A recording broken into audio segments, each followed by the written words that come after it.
in the courthouse where time stood still. Generations pass on the hill, prosecutors come and go, defense attorneys putting on a show. Old district attorney thought she was tight, came in to visit her tonight. They said justice was blinded by her sins. As the trial spun, no one wins. Endless trial like a river flows. Truth and lies, nobody knows. Corruption's grip tight as a vice. In this endless trial, we pay the price.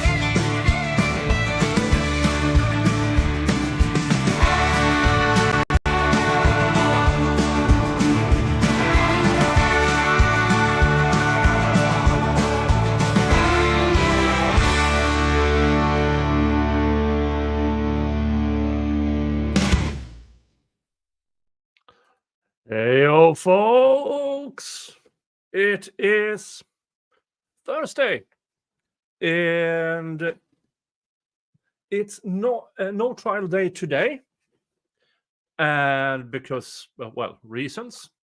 Tomorrow will be only the attorneys working through some motions, some jury instructions. Now, yesterday I was supposed to do this recap, but as you might noticed from yesterday, something came up. And, well, it will be interesting to see in the next week or so. Sorry. Pick up some stuff from before. In the next week or so to see the development of that. I knew I would receive a lot of pushback from yesterday. I knew there would be arguments, yada, yada, yada. Unexpectedly was, in my opinion at least, is, how do I say this? People who reached out to me to more or less say, oh, you knew too? Or something of the sort. So apparently, this is one of the worst guarded secrets. Yeah, but next week or so, give or take a day, I think we will have interesting development. That is all I have to say about yesterday, because let's go back to the important things. Covering this trial, expose the prosecution's corruption, and try to get these guys home. All right? Can we agree on that? Good. So, day 157. And oh boy, was Mr. Schardt on fire on day 157. Oh boy, was he on fire. Now, I need to know from you guys, do you want to do a full recap? Or should we go directly to the important thing that happened yesterday with Mr. Schardt's cross-examination of Bad Santa Cowboy? Press 1 for Bad Santa Cowboy, and then we will see. Or do you want a full recap? Then press 2. So 1 for Bad Santa Cop, and then we will make a new vote if you want to see the rest of it. Or 2, no, just go through the entire day. I'll give you a few minutes to decide. While I here is that. Dun, dun, dun. Sorry.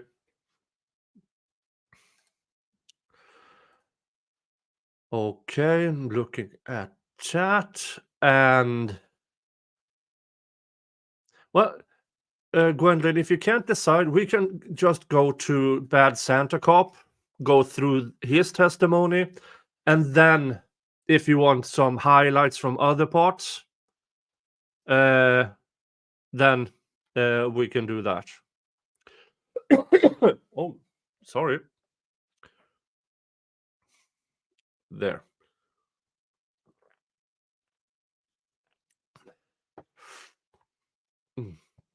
All right. It seems a vast majority Bad Santa Cop.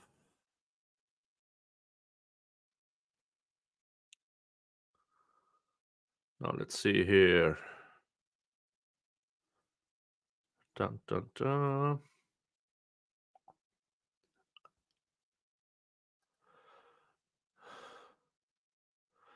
Okay, so we will go in after lunch.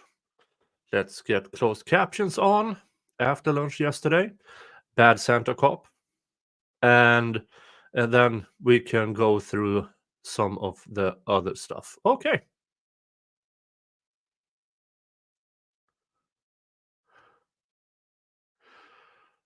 Let Mr. Jingles decide. Mr. Jingles. Mr. Jingles. I think Mr. Jingles is outside. Now, it is November 7th, and we are done with Halloween, by the way. And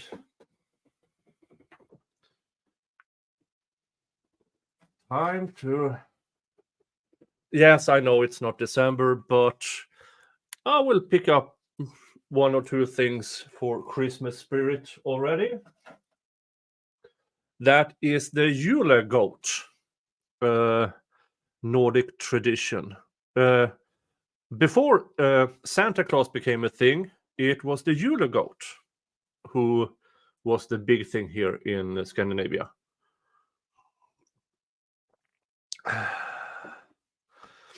Yes, E.W. Kerman.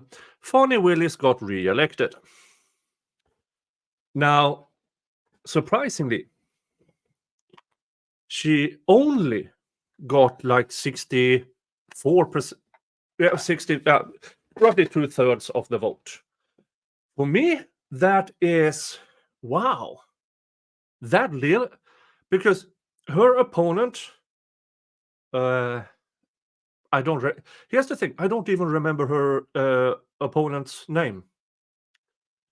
And her opponent's name, just by being on the ballot, got 1/3 of the votes. And Fanny Willis, she had over $1 million into her re-election campaign. Her opponent had a Twitter account. And she got Courtney Kramer. Thank you, Mamaro. Thank you, Mamaro. And Kristen Vasquez. She had a few interviews on social media. I mean, if her combined election campaign cost her maybe $1,000, so yeah, and she still got 1/3 of the votes.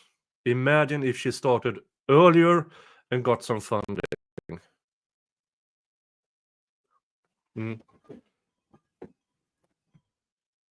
Oh, my alarm bell. Yeah, I'm supposed to remind myself to wake up. I'll be right back.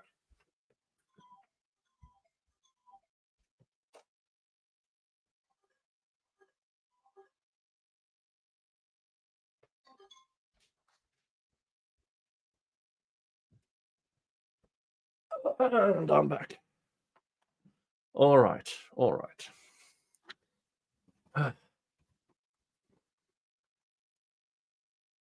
Yeah, I saw. There are some indications that Courtney Kramer wasn't on a lot of ballots, and that will be interesting to see the result of. But she still got 1/3 of the votes with basically no campaign. Normally, if DA does a decent job, they get like 80%. Even, and I mean, Fulton County is a really, really blue area, and she only got 2/3 of the votes. Yeah. All right, but yeah. And again, the Kayla and Shannon business. Let's give it a few days, and we will see what will happen. If there will be some development. I haven't seen any texts. I haven't had the chance to watch infamous Sylvia stream. So yeah, but there's more than I anticipated that reached out to me. Let's just say that. All right, let's get into the important stuff. Day 157 and the testimony from Bad Santa Cop. That question that any of the attorneys believe they want to ask, do y'all know that now, or do you just want to? Yeah, I will plan to be the one making the queries, and then I'll ask everybody if they've got any questions, and if you do at that point, you can let me know. Okay. All right, we need juror number 387 out, please. Oh yeah, the knew about a juror apparently. Yes. Yeah. Sorry. We are at 330 sidebars and 2 days without a motion for mistrial. No. What? Not filmed. It can be like audio recorded, but not filmed. Okay. I mean, you can't film the juror. Yeah, you know that. You can film the rest of us if you want to.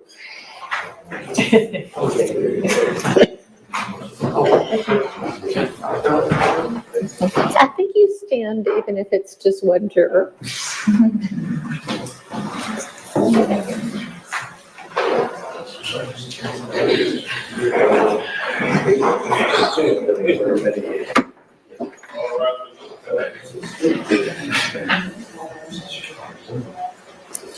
Hey, if you could just grab a seat. I got a couple of questions. So I know that earlier this week, your employer reached out to you and inquired whether this this trial that you're on was over, and eventually just said, okay, just send me the next juror excuse note. And I have been in contact with the employer to find out exactly what Dot said. And so she shared with me y'all's text chain about that. And essentially she says, she just asks, are you still on jury duty? And you say yes. And you ask if everything's okay. And she says, yes, your teammate came in asking which trial you were a juror for and that a specific trial was over. And your response was, everybody and their mama keeps saying that.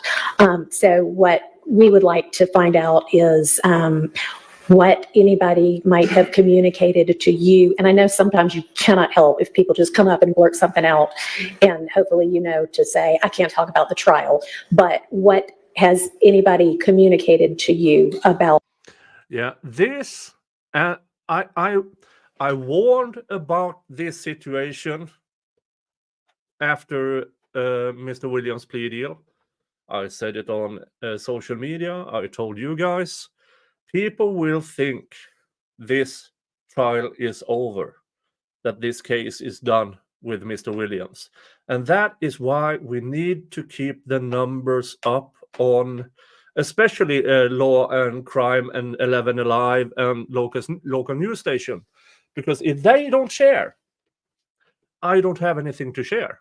Now, I'm I'm very pleased that you are here. But as I said, that's not that important that you are here. If you have to choose because you only have one phone or one tablet or one TV, try that, the live stream, and then go to my recaps. But we need to keep the numbers up to make people, keep making an impact.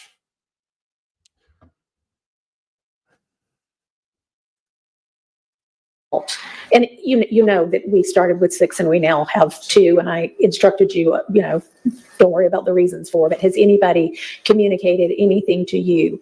And if so, what? More so the decrease of the demands. Okay. That's been most of the communication where people assume I wasn't here this week. Okay. All right. And let me ask you one more thing. And then she, after you say that, she says, well, that's the reason I'm reaching out. And you said he was one of 6 who are finishing the trial. Who do you mean by he? The communication when I got it was more so specific to say who wasn't here anymore and why they assumed the case was over. And who would you have gotten that communication The from? teammate called. The teammate that made it Oh. to her. Okay. To specify what she meant. I didn't call her, she called. Okay. And what did she communicate to you? Just that, Williams wasn't here. okay. And did she say anything other than Williams isn't a part of the trial anymore? No. Okay. It was with him not being here to try. Meant the trial was over with. Okay. And do you recall the instruction I gave you on Monday, you and the rest of the jury on Monday morning, to essentially not speculate about any reasons why, and that shouldn't have any impact on your verdict or your deliberations? Because the communication with staff was just trying to figure out how we were supposed to address it. Okay. Yeah. And I mean, you haven't done anything wrong. We just have to figure out, because obviously y'all are supposed to only consider the case based on the evidence and the information you get from here in the courtroom. So just want to make sure that you are able to, I know this communication came after my instruction, so are you still able to follow that instruction? Yes. Okay, great, perfect. I'll excuse you back to the jury room. We'll have all of y'all out in just a sec. Brandon, let's go. You negotiate for a living. Get in there. Oh, well, even if I could, after a year and a half, I don't think that would be a good idea for me to insert myself. Had I not been in this from the beginning, another questions. Do I believe I could have negotiated in there? Yeah. And that's simply by the fact that after 30 years and somewhere between 30 and 50 negotiations per year, even though it is in a civil setting, I do believe I have the experience for it. But that's not where we are.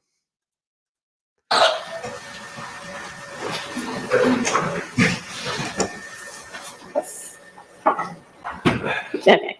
Anything anybody wants to put on the record after that? Your Honor, given that she Oh, God. didn't indicate, as the court said it was looking to hear, I don't. Yeah. I put up my slightly sarcastic I have love for love video 2 days ago or a day ago, and then boom, Miss Love is back. Miss Love is back. If you know what, if you haven't seen it, this is from a cutout from my day 156. So I'll let you all listen to what I had to say a few days ago. Let's see here.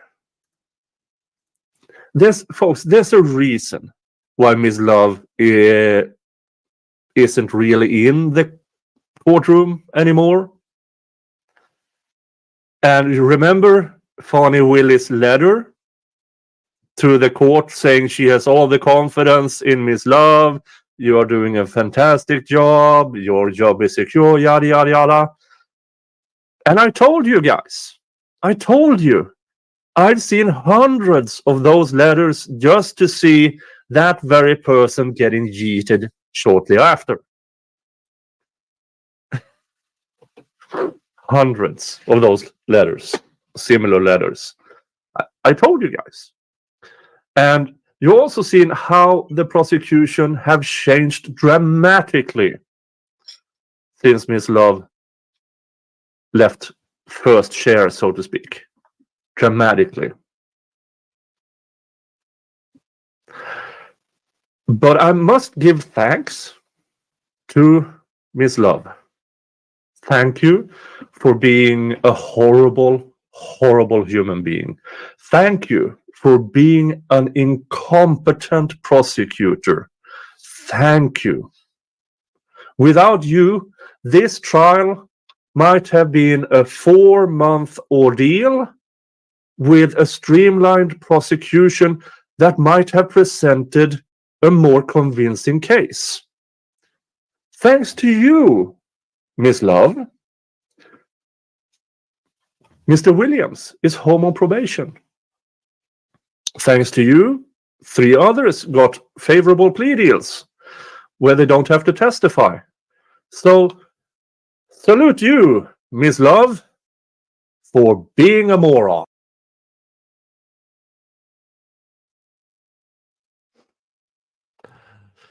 Yeah. I had things to say. Now, that stream got demonetized because I had a lot to say that day and I used words for it. So I will try to avoid the most harsh words today. Okay.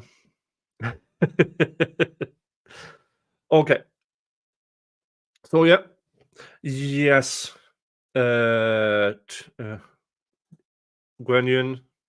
and Gigi, there was no court today. There is no court tomorrow, but they will have motions hearings, so they will be in the courtroom.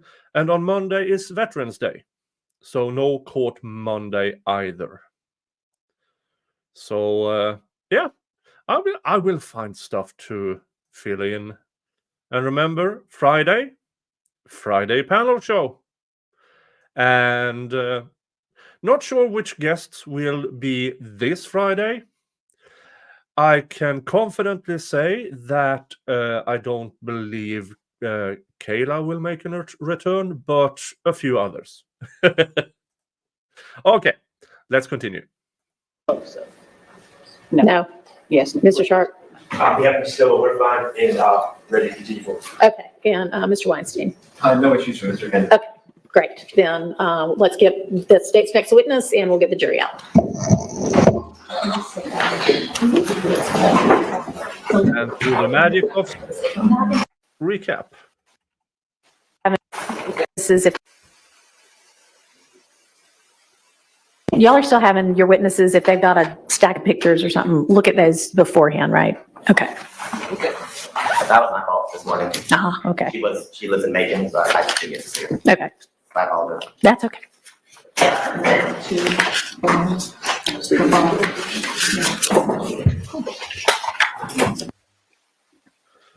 And again, through the magic of recapping. Skipping ahead. And here comes... And I can't remember if it was detective or investigator. Either one. Okay. You've been with us before, so I'll just remind you, you're still under oath, and you can go ahead and have a seat. Now, you all remember how I have talked about cops being incompetent and Gaither being the most incompetent investigator I've ever heard of? I think I need to adjust that opinion after listening to what this jackass failed to do. Ocean Beach, what day was demonetized? My day 156 stream got demonetized, so no ad revenue from that stream. But you were generous that day, so I don't mind. You guys were very generous that day, so I don't mind. Detective Holmes, welcome back. Thank you. Good to be here. How are you this afternoon? I'm great, thank you. All right. I want to direct your attention to March 14th, 2022. Did you have the occasion to respond to the 400 block of Windsor Street Southwest, the intersection of Windsor Street and Interstate 20, Atlanta, Georgia? I did, yes, ma'am. And is that location in Fulton County? It is. Why did you respond to that location? Oh yeah. Last time he was on the stand testifying, he told us that in over 100 murder investigations, he had never found the murder weapon. 100 murder investigations and never found, or it might even bothered to look for it. 100 murder investigations, never found a murder weapon. I'm a homicide investigator. There was a homicide that occurred in that intersection, and I was assigned to be the lead investigator for that. What time did you respond to that location? I think I got the call around 10:30 at night. And then I arrived sometime after that. Once you responded to the location, what, if anything, did you find? Well, I was told that the incident occurred at the intersection of I-20 or underneath the bridge or close to the bridge, I-20 on Windsor Street. I came in off of Fulton Street, I believe, and came in and saw there was a large area surrounding the intersection that was surrounded by a crime scene tape. I pulled up. I was informed by one of my coworkers who was already on scene that the person that had discovered the car and the body was still on scene. And also I checked in with the person that was keeping track of the crime scene log, and I chose to talk with the person that discovered the body first. So I approached him first and interviewed him. Okay. I'm going to show you what's already been admitted as 65 VV. Okay.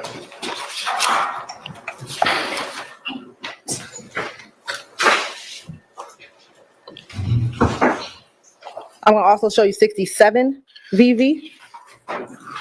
Is that the area in which you responded? Yes, ma'am, it is. Now, you said you spoke with a witness on the scene. Do you remember that witness's name? It's Mr. Cheeseborough, I believe his name. And was he able to provide you information? Without telling me what he said, was he able to provide you information? Yes, he told me what his experience was there, yes. Okay. Were there any other officers or investigators assisting you when you arrived on scene? There were, I think Sergeant Butler was there from homicide, as well as a Detective Churchill was already on scene. Those are the two I remember offhand that were there. I know Detective Butler, or excuse me, Sergeant Butler. I was at home when I received the call, so I had to come from home. They were in the office.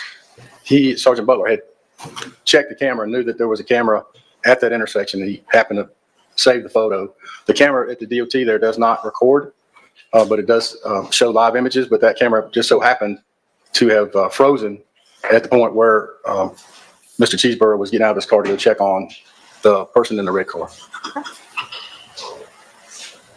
When you got there and after you spoke with Mr. Cheeseborough, spoke with Sergeant Butler, spoke with Detective Churchill, did you make any observation about the vehicle? I did. What did you observe? Well, the car was in the intersection in the far left lane at the red light, stopped. The driver's side door was open. There were bullet holes in the passenger side of the car, and some of the glass is broken out. And the driver of the vehicle was sitting in the driver's seat, deceased. And there was a pistol in the front seat laying in the passenger seat. It had the passenger side glass is broken out, and there was glass fragments on top of the pistol. And I'm going to show you what's been admitted as 77 VV.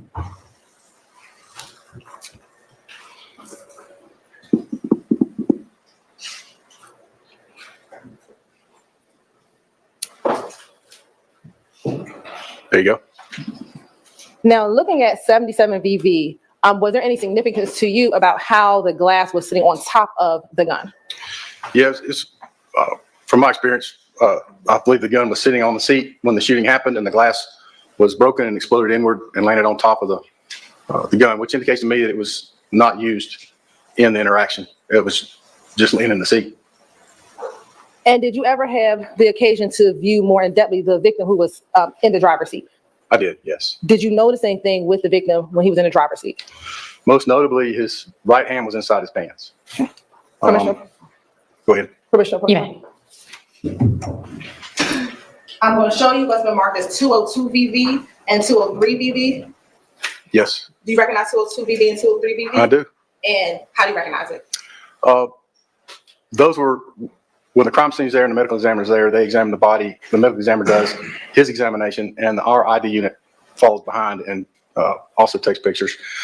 These photographs are of the one. Yeah. Oh, sorry.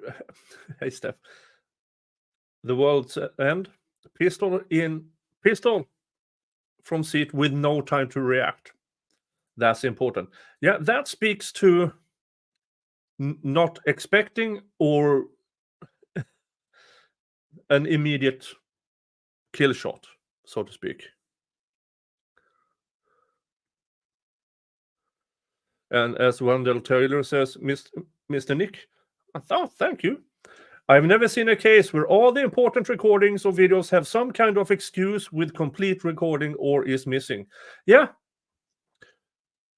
This entire trial, reports missing, videos missing, lying on the stand about surveillance videos missing. And yeah, you'll see about what happens with this. Medical examiner was examining the body, and he was pulling back the pants to see what he was holding on to. Okay. And I'm going to, this is a very accurate depiction of what the medical examiner saw back on March 14, 2022. Yes. Your Honor, this time state would like to admit 202 VV and 203 VV as evidence. They're admitted.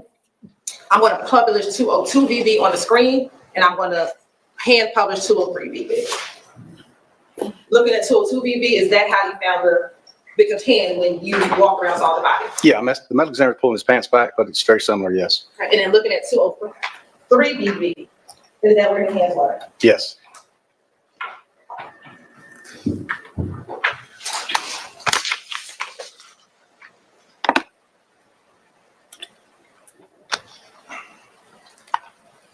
Now, once you made some observations of the body, what, if anything, did you do next?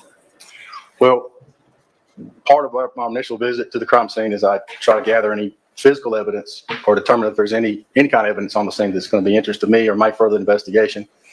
In this particular instance, we did a very thorough search for any shell casings. Like, obviously, we assumed there should be some shell casings in the intersection or at least near the car because of the amount of shots that went into the car. We didn't find any. We did a very thorough investigation, and we didn't find any shell casings. No physical evidence outside the car was discovered. And as an investigator, was that of note to you that you did not find any shell casings? Yes. I mean, at that particular time, I had a couple theories. Was either he was shot, the shell casings landed in the intersection, and during the period of time before the shooting happened and he was discovered, where the car was driving to the intersection and might have kicked up some shells and moved him out of the way, and they got gone. Or he was shot from inside a car and the shell casings were inside the vehicle he was shot from. And those are just my assumptions on the scene at that time. Y'all need to remember what he is saying. I mean, yeah, he says a lot. And then when Mr. Schardt gets a hold of him, oh.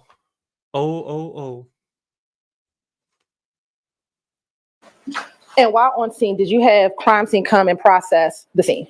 Yes, ma'am. And as you already discussed, did the medical examiner's office come out and also examine the body and also remove the body from the scene? They did, yes. When you first arrived on scene, did you have knowledge of the identity of the victim?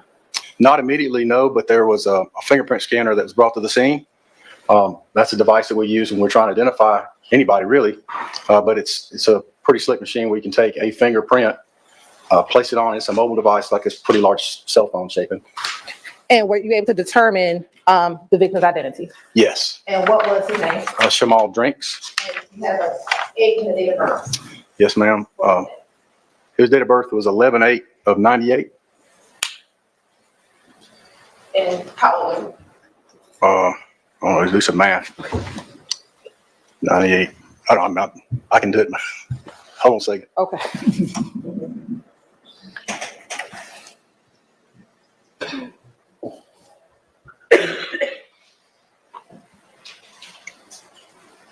Would have been 23? 24, well, it depends on his birthday. 23, 24, yeah. Now, after Mr. Drinks was taken from the scene, did your investigation continue? Yes. How? Well, I didn't really have a whole lot going on at that time on the scene. We had identified the victim, but other than that, physical evidence was really non-existent. I received a phone call from a Detective Grimsley. It's a friend of mine who works in auto crimes enforcement in the city. He was working that night, and he had taken upon himself to look at some of the city cameras to see if he saw anything. And he called me and said that he saw 2 cars following out the victim out of the BP station. You can see on the camera the red car and the 2 white cars going down to that intersection, the 2 white cars pulling up the side, and then they take off to the intersection and the red car stays there. So that was a clue for me to go back to at least investigate and gather the video from the BP station at the corner of Windsor and Fulton Street to see if there was anything on that video that might help with the investigation. Did you initially try to look at the city cameras that Grimsley first observed what he told you? I did. I looked at them. And were, That particular camera is a long ways from the intersection. You can see, but it's grainy. It's not very clear. It just gave me really just a clue or an initiative or a idea that, yeah, there may be something there, but there's nothing definitive could be determined from the city video. and the cameras that he was looking at, did you know where those cameras were located? Near Richardson, I think. Richardson and Fulton Street. Richardson and Fulton or Richardson and Windsor? Windsor, I'm sorry, yes. Permission to approach, Your Honor? You may. I'm going to show you what's been marked as 217 Victor Victor and 218 Victor Victor. Yep. Tell me if you recognize 217 and 218. I do. How do you recognize 217 and 218 Victor Victor? Both of those pictures are taken from Windsor Street at Richardson, where the camera is located. And do those appear to be fair and accurate depictions of the area of Windsor and Richardson Street? Fair and accurate depiction, Fulton and Windsor Street. Windsor and Richardson. Excuse me. 213 VV, 218, or 217, 218. 217 and 218 VV and Savage. That's very good. Permission to publish. You may.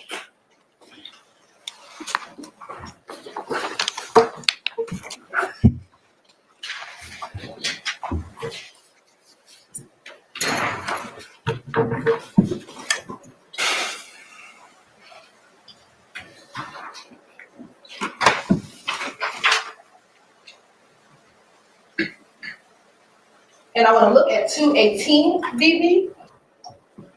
Yeah, permission for, to step down briefly? Permission for him to step down briefly? Sure. Looking at 218 VV, where would the BP gas station be as it relates to this intersection of Windsor and Richardson? Sure. Go down to the next intersection. They have had slides on that big screen all through the trial, and now they have pieces of paper and finger pointing. We are 2.5 years after these guys got arrested, 2 years after this prosecution claimed they were ready for trial. We are almost a full year into this trial. They have had days off. They have weekends. There are 6 assistant district attorneys working the prosecution. And they print out an A4 sheet of paper and have him pointing at it and showing the jury. This is the preparation of Fulton County District Attorney's Office. I'm sure by now you're sick of me saying how incompetent the prosecution is. But just look at it. Just look at it. That when was this printed? 15 minutes ago?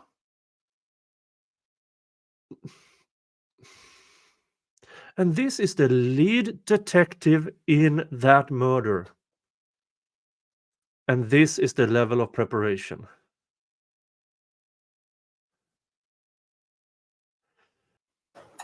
On the other side I'm of going the to street cut on the that right-hand part corner out is that- after the show. And from this picture, are you able to see where I-20 is? Yes, but it's in the distance. Where is You see it? the bridge right now. All right, thank you so much.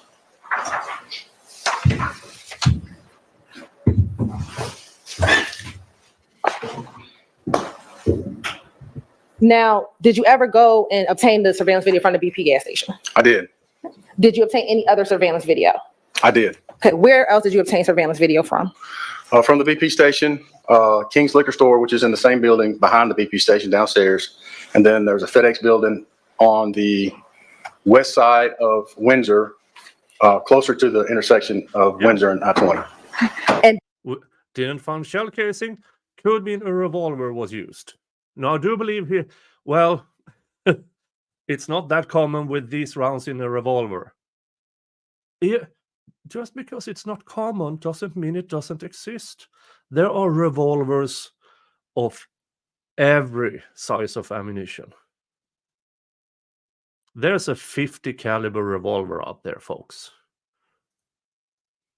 Did you view the surveillance video that you obtained? I did. And did you find anything of note on those surveillance videos? I did. All right. And have you had opportunity to look at those surveillance videos as well as a compilation video in preparation for your testimony today? Yes, ma'am. Your Honor, permission for me to sit while I publish some videos? Thank you. You may.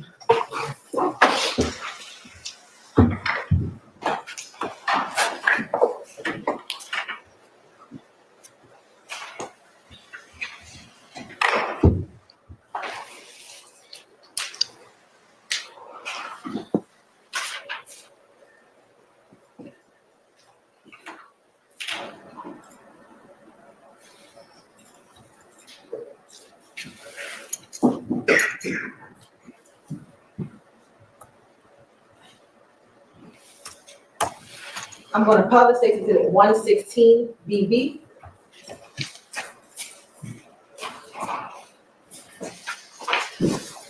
I argue to you that in some of these surveillance videos, you're more Can likely you orient the to jurors as find to what they are looking at in 116 BB in this particular of surveillance? Canon doing this. These images are from an elevated position in the front of the BP store.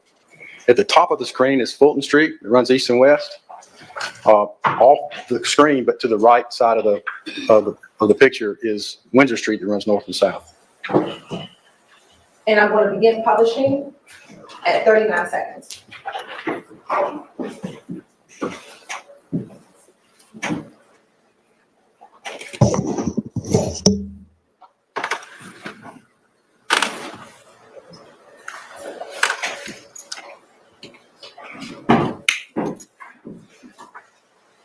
And do you know this is camera 19 in the surveillance video? Yes.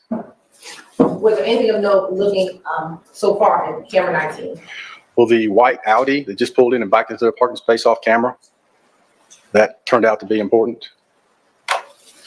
I'm going to pause at 1:08:09.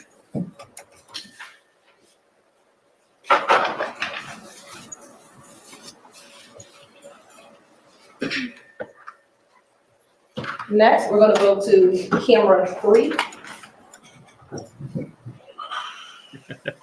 Yeah. One thing is for sure, if I mean something, you know it because I said it out loud. There's few things, in my opinion at least, that can be read between the lines of what I'm saying, because I really don't have anything to hide.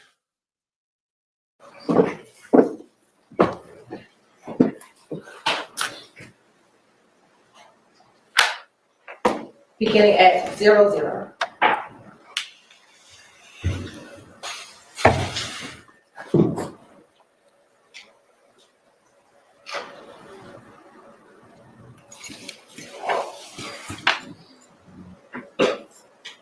I'm going to pause for a moment at 17 seconds. Do you see anything that occurred in the top left corner of the video? Yes, ma'am. That's the Audi that backed into the parking space when it went off camera on camera 19 and backed into the front, from near the front doors of the store. And you just, this camera angle just barely caught the right rear of the car backing into space. Now I'm going to continue playing at 18 seconds.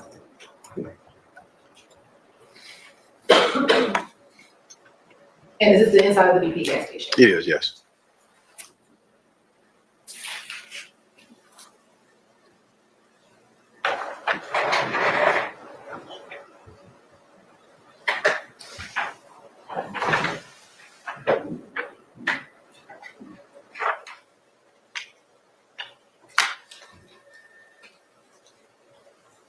Hey! Hey! Kim Halper! Ooh! We have our first new member of today! Yay! Thank you so much. You now have access to all my members-only content, members-only perks on this channel, and I just posted a fresh link to my Discord, where you and the other members can talk relatively freely about the cases I cover, this case, or just random stuff, because my Discord is mainly for you guys to get to know each other.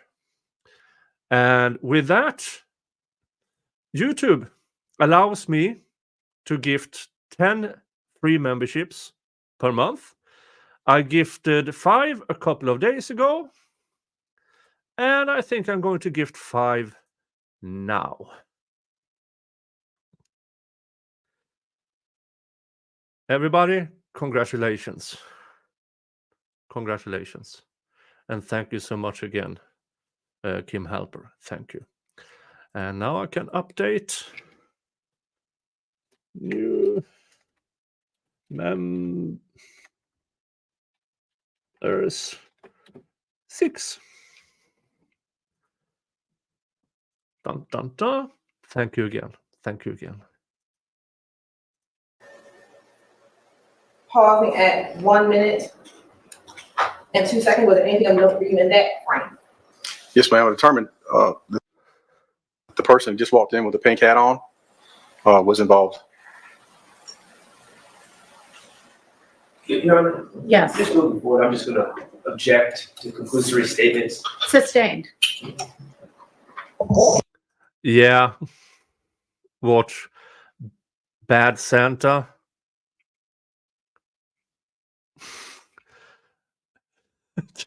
Oh no. Gwenyan.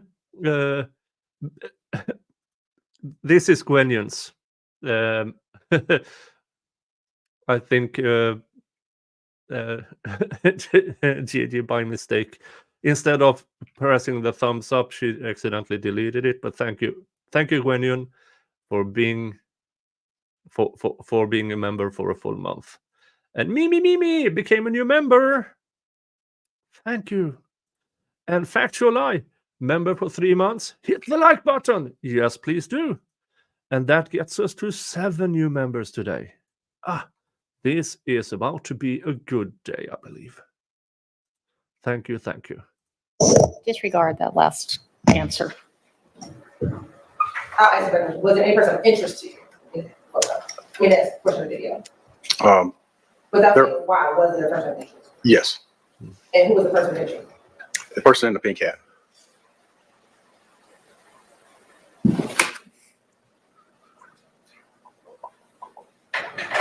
When you try to refresh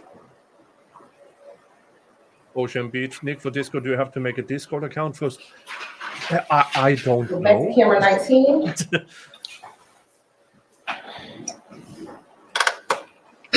Yeah, let's put an end to the DEI discussion. Your Honor, two There Yes. are more important stuff to do.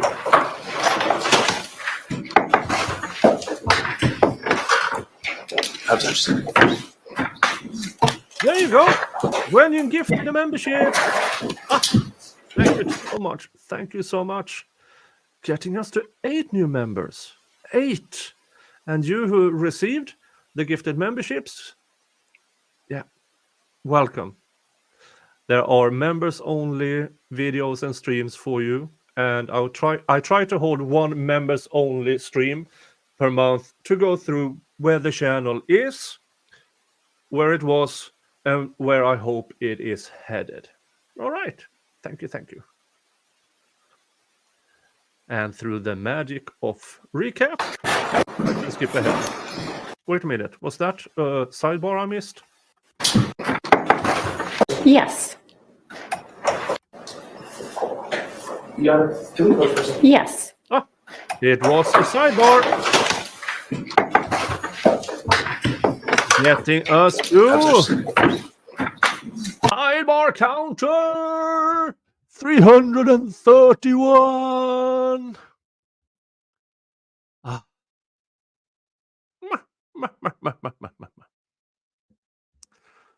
Okay, okay. Hello. And by the way, folks, meet me. This is Mr. Jingles. He is our leader, undisputed leader. He is the leader of the Mr. Jingles Viking Thugs. We are not a criminal gang.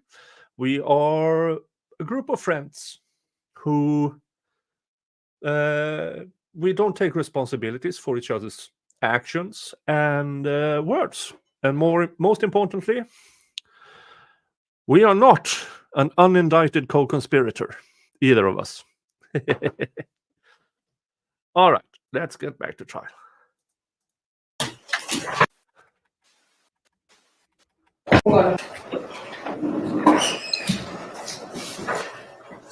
We're going to fast forward to 1 minute and 59 seconds.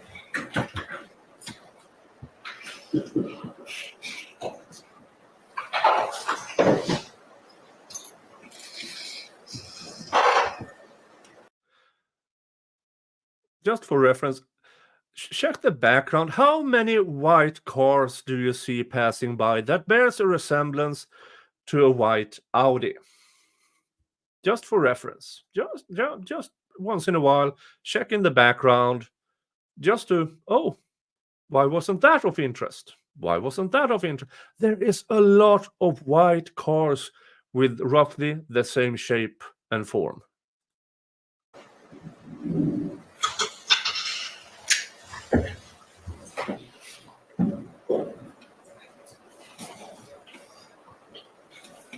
And was there anything of note to you in this particular crime? Yes, I was interested in the white car that just pulled into the gas pumps and the occupants of that car. And there's two Yes, white cars, one is kind of backing up and then one at the pump. that's correct. Yes, at the gas pump. Thank you.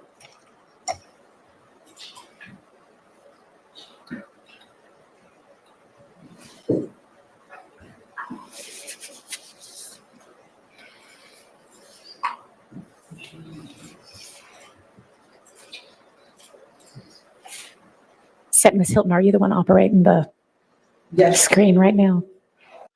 Well, Lady Reads, yes, I know you're a moderator for GC. Now, if you are volunteering,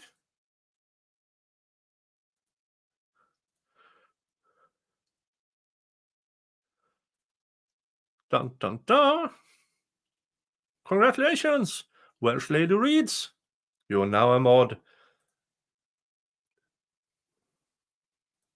Okay, if you recall what we discussed at the bench.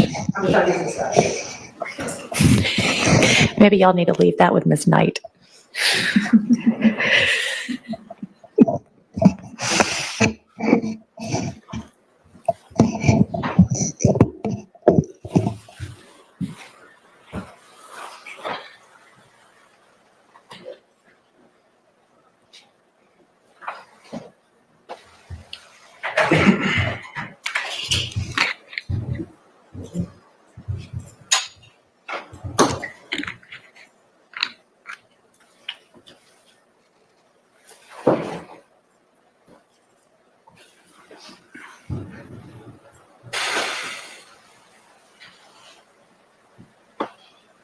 Now pushing at 137.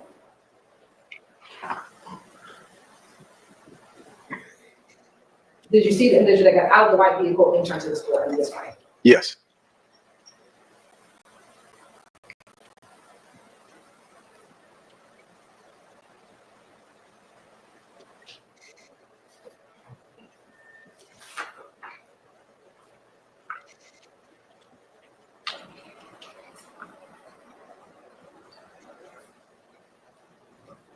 For the record, which individual walked out of the white vehicle? Was the individual in the beige outfit? Person that we have with a beige jacket and the green hoodie underneath.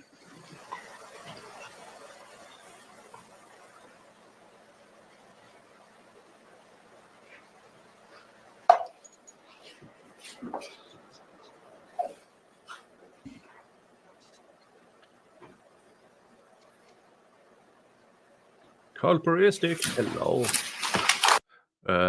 The state's case reminds me of when I haven't gotten to eat all day and even a cracker tastes like a feast.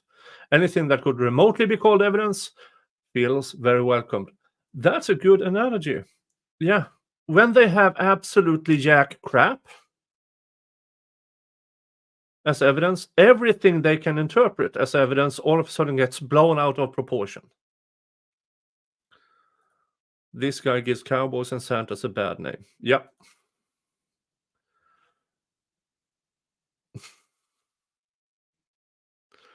Becky Einhorn, Nick, is that a Yule goat I see? Yes, it is. Yes, it is.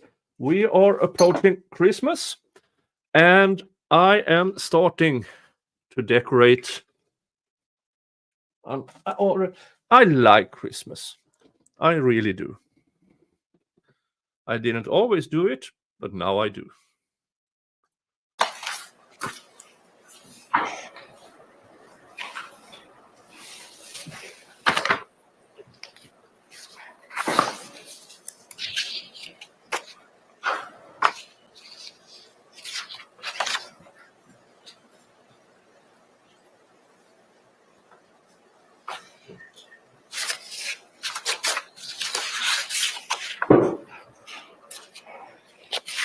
Now beginning this at 26 seconds.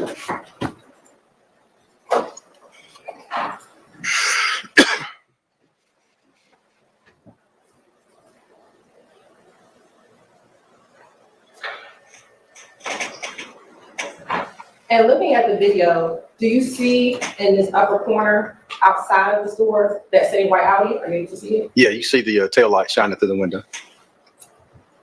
And is that here where the arrow is pointing? Yes. You can see the door just opened and somebody exited the driver's side and is walking in.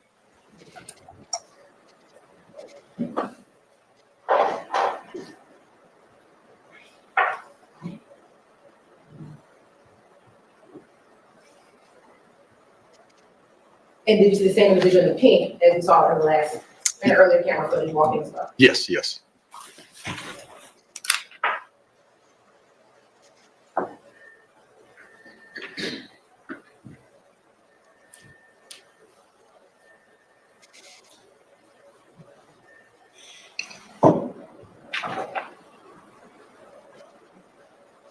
And then you see the same individual in beige and the green hoodie walking as well? Yes. And then the person with the pink hat puts the item on the counter and the person with the green hoodie pays for it for him.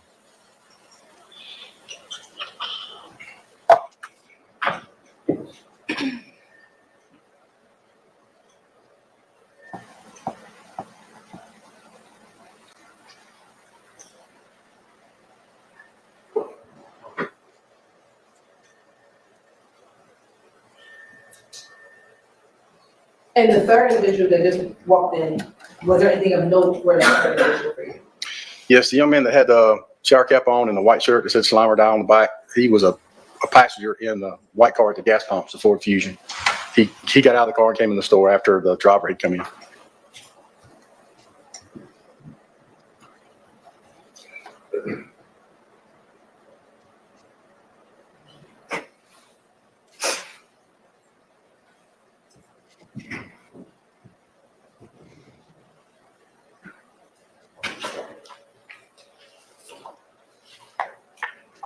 And you actually see the person with the green hoodie at 4 minutes and 14 seconds in the video come back into the store. Yes, he walked back to the car and then walked back into outside the store, making a purchase.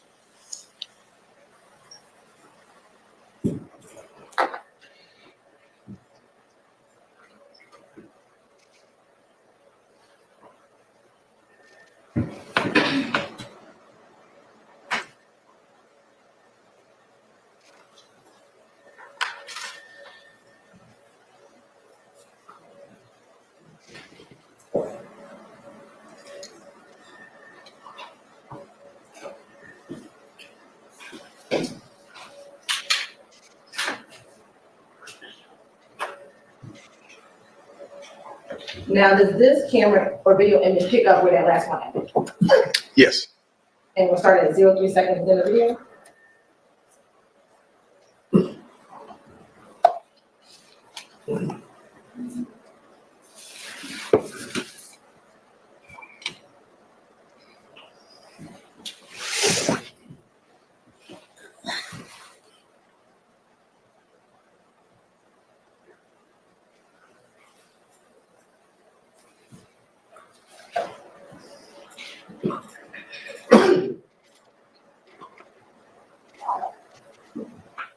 And we're going to pause at 48 seconds within this frame. If you're wondering why this is so important, that particular video, I'm right there with you.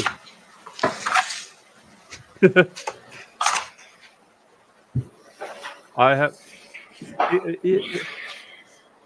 You know what would have made that video important?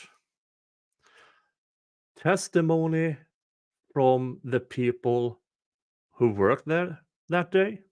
That would have been extremely helpful. I mean, any cop, any with an education and some ethics would surely have talked to the person who worked there that day. Wouldn't you assume that? Let's continue and see if that happened.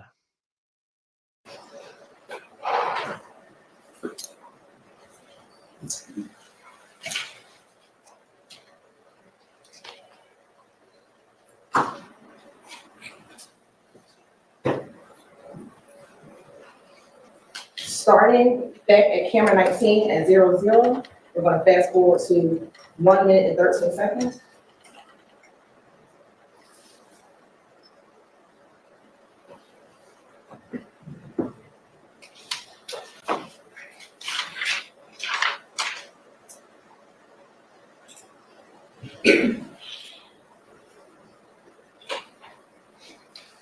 The red car pulling into the gas pumps there now is the victim, Shamal Drinks.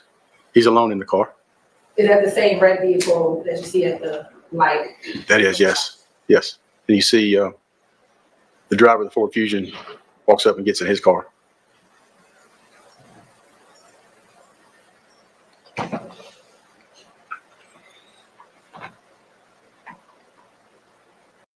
Oh, I'm missing out on some chats here.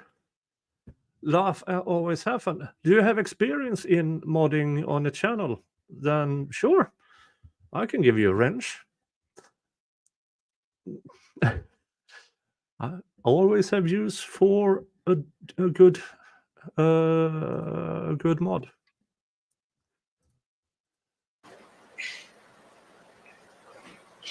Oh, Craig, Tyrell, who's to say that these videos aren't from different days? Well, you would assume that the prosecution have timestamped everything and correlated it with the employees and stuff like that. You would imagine that that would be so, wouldn't you? A decent cop would do this. A decent prosecution would actually correlate and cause, yeah.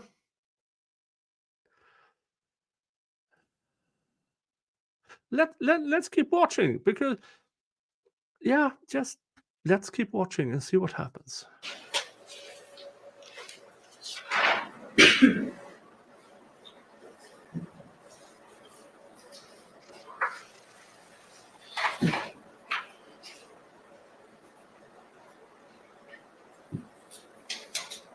There's a lot of white cars in the, well, just in and out in the background, isn't it?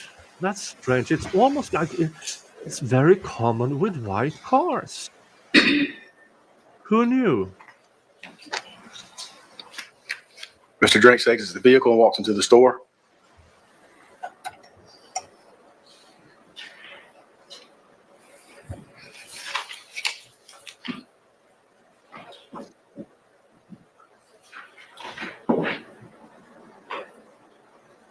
We'll fast forward to 3:47, 59, 3:47.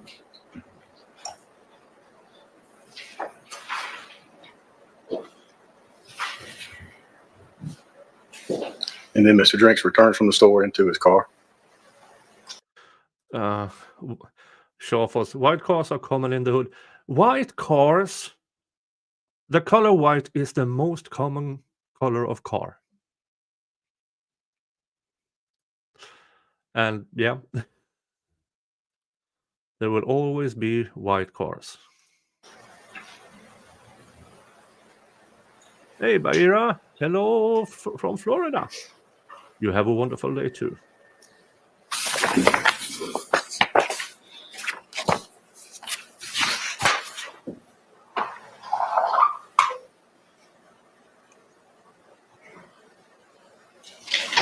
Going to publish camera 14.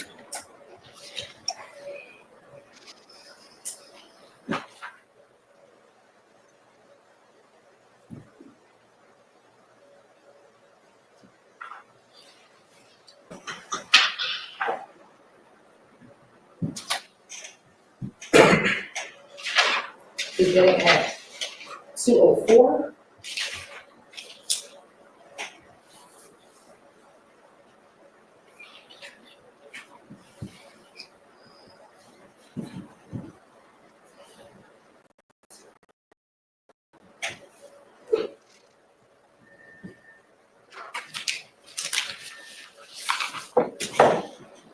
That's Mr. Drinks walking in with the gray sweatpants and a black hoodie. John C. 3 white cars and several red ones too. All this is misdirection, possibly an outright lie. They want us to believe a car chase ensued and a phone with a switch was used and a gun with a switch was used. I'm not buying it. Yeah, on day 156, when they, oh, look, we caught the license plates. It's a 20 to 25 minute difference between the red car and those white cars were actually at roughly the same spot.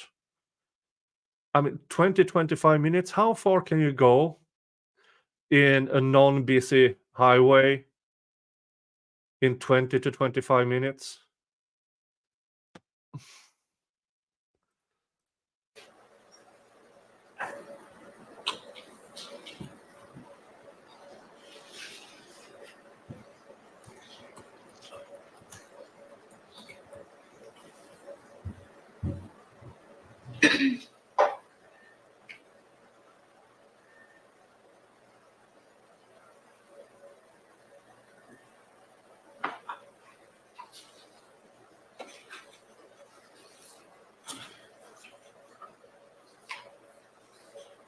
Ocean Beach.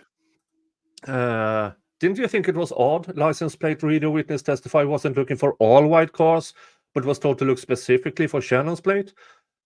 Yeah, that is a confirmation bias. We saw him at the gas station, so only look for those plates. Not if any other white cars was closer in time than 20 to 25 minutes. That they didn't do.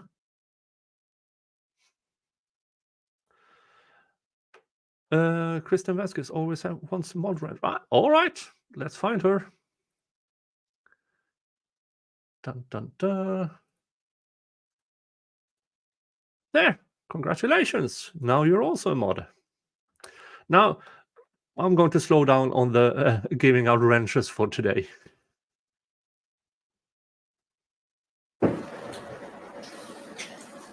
And thank you for being a member for 3 whole months, Kristen Vasquez.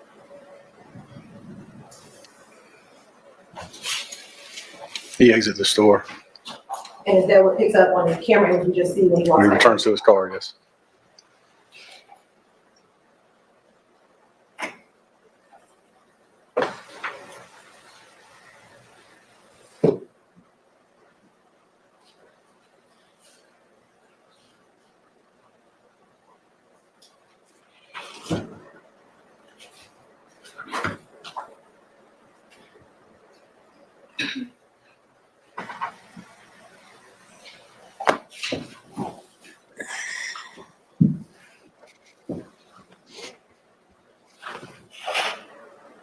Showing you back camera 3 at 14 seconds.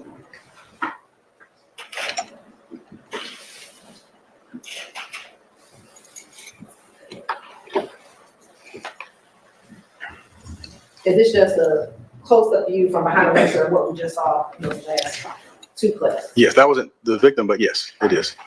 Was that the other individual that we were talking about? It's the driver of the white Fusion, yes.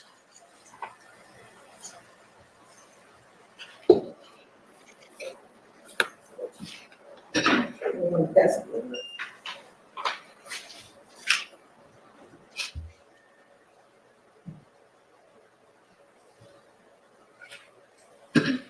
Starting at 1:43.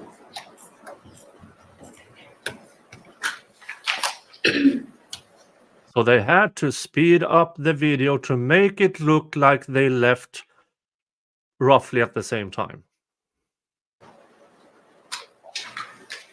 And is this still the Audi that we saw earlier? Yes, it's still sitting there with the tail light. You can see the tail light in the left-hand top corner of the frame.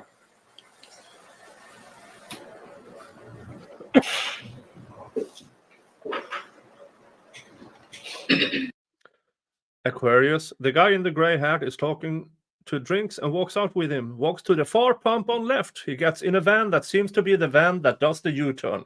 We haven't watched the U-turn yet, but keep that in mind, folks.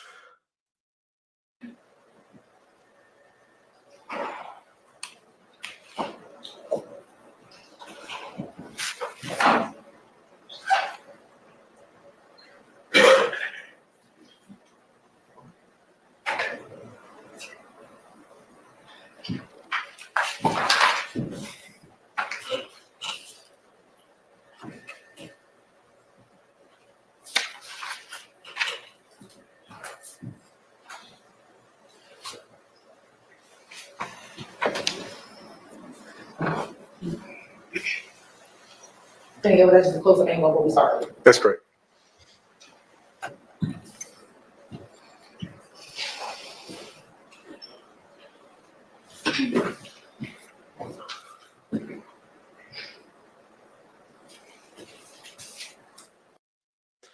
They bringing in the cashier next? Oh, you mean if they are bringing in the person who worked that night? Let's wait and see. Let's wait and see if the cashier from that night will be brought in by the prosecution. And going back to camera 19.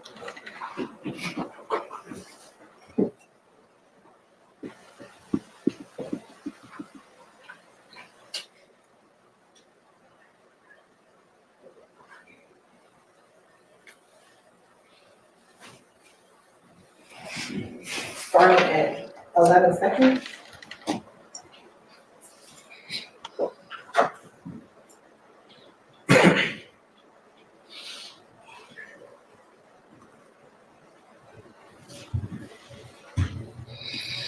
Do you still see the red vehicle and white vehicle both at the pump? Yes. I see two white vehicles and three red vehicles. I mean, and look up there on the right-hand corner. That's a white car driving by. Did they check that one out?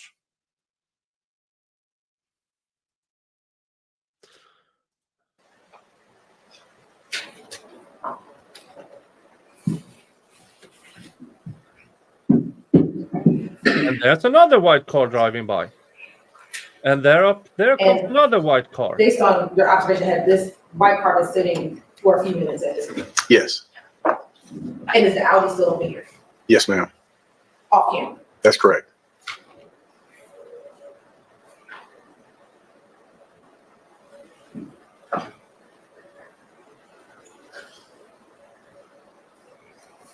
That was a silver car, not a white car driving by.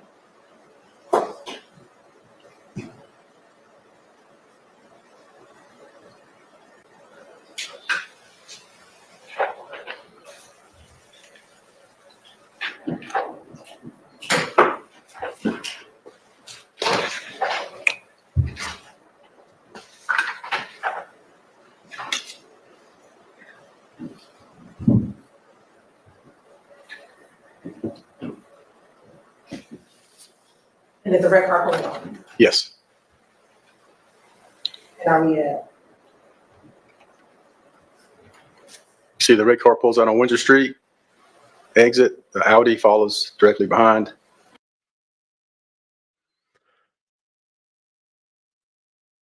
Did it really exit directly behind Bad Santa Cop? Let's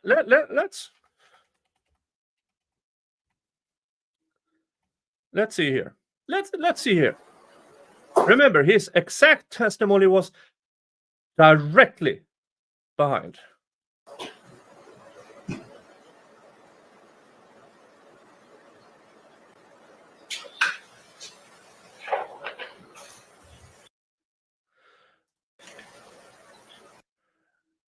That's a silver Chevy, isn't it? Silver Chevy family van, isn't it? Directly behind.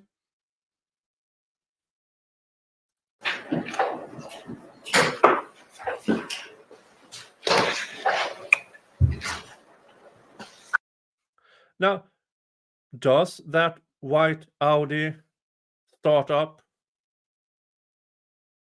Yeah. And that white van that you just see there over by my driveway, yeah, but it's a car in between. It's not directly behind.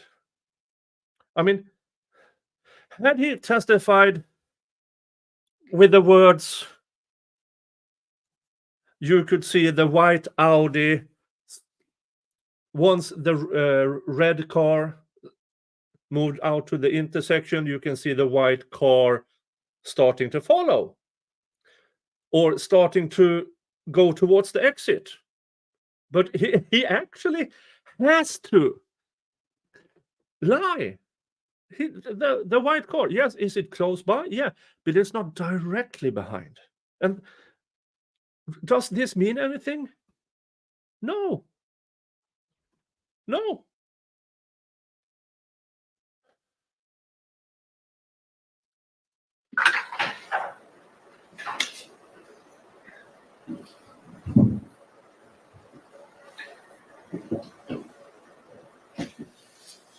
And is the red car pulling off? Yes. And are we at? And there's another red car. And there's another See the white. red car pulls out on Windsor Street, exit, the Audi follows directly behind. And then the white Ford Fusion falls in behind the Audi. Yeah, and there's two exits. This is grasping at straws. And was that everything built to you on the BP gas station video? Yes.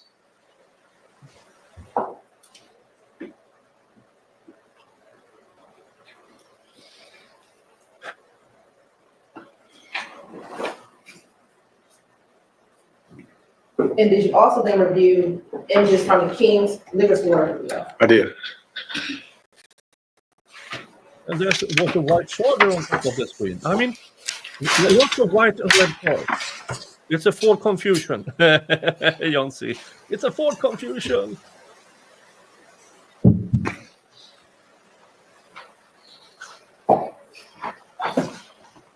This is the land of blah blah. Blah, blah, blah, blah, blah.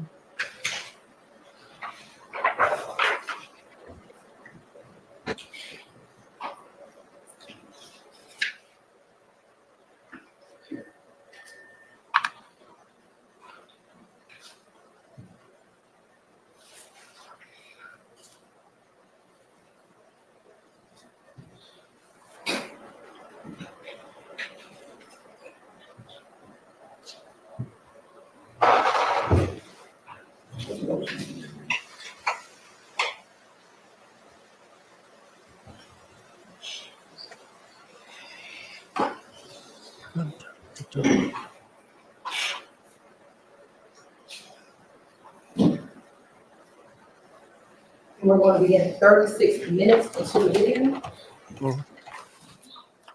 I'm playing in 1.25 and they are still taking this long because they're not really prepared.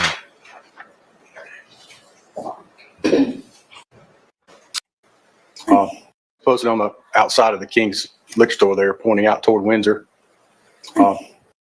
Now, folks, when I saw this video, this particular video. It's just in the blink of an eye. And I actually had to enhance it to see it. Pay close attention now. It's Sasquatch! They caught Sasquatch on the surveillance video. Look, they caught Sasquatch going into a white car. Wow. Wow.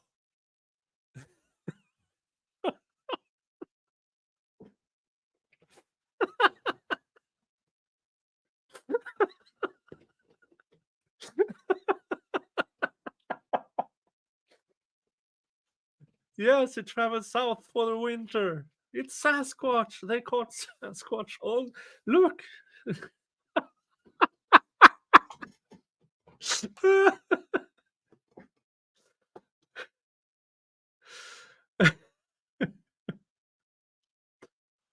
Oh.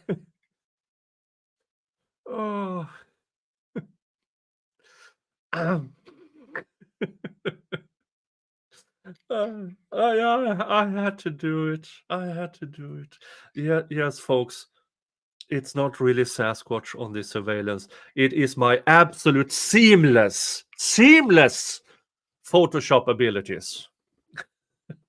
Bigfoot did it in the white car. Confirmed Sasquatch is part of the YSL gang. Yes, Neodog. Starfish and coffee. Some of us are trying to be serious here, sir.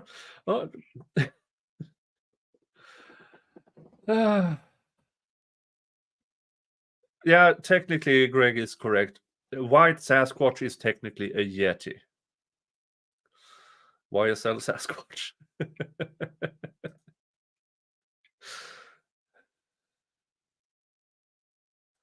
It's not as detailed. It's a little further away. It's not as high quality of an image as I was getting from the BP, but I was able to see from that vantage point. And is this Windsor Street right here? That's correct, yes.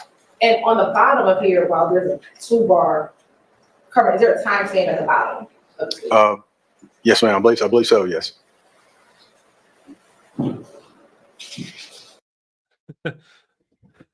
John C. I have a Yeti cooler. I have a Yeti microphone.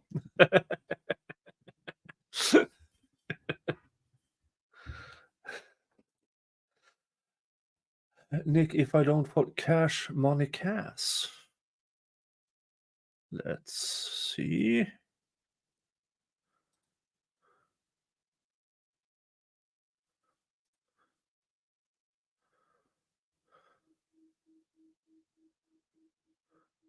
Oh, she does those TikToks. Yeah, she's great. She's great. I did her a follow. Thank you.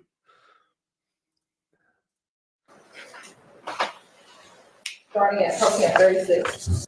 Excited utterance. You need to go back 5 or 6 minutes and tell me what you think of my video enhancing capabilities.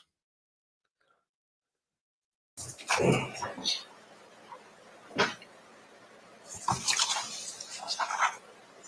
you see the timestamp down at the bottom? I can't see it now.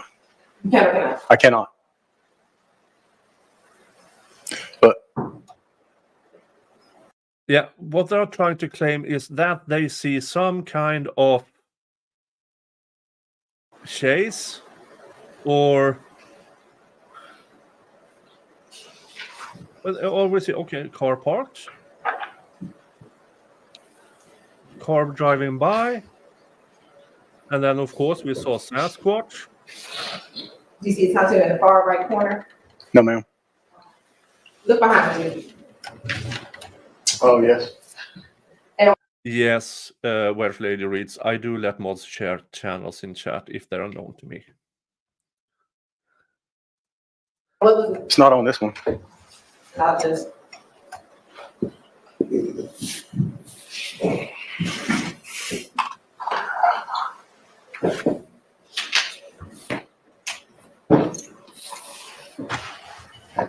What is the time on the bottom right-hand corner? It's just 10:01 PM on the 14th of March, 2022.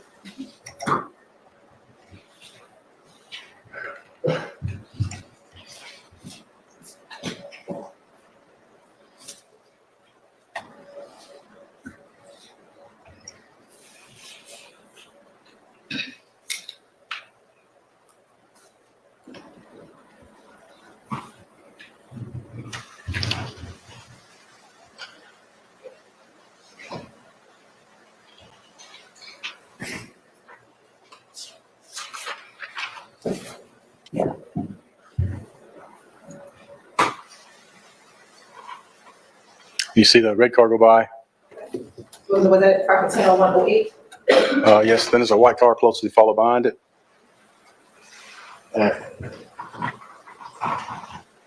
10:01:20 something. And there was another white car as well follows in. Okay.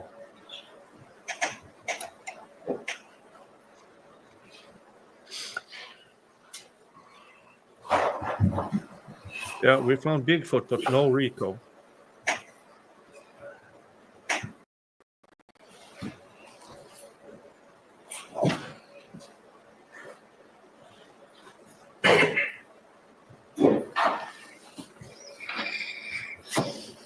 Is this the right car? There you go.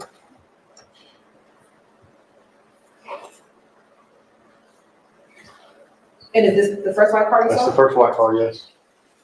Is this the second one? There's the second, yes. Yes, and then Sasquatch parked. It's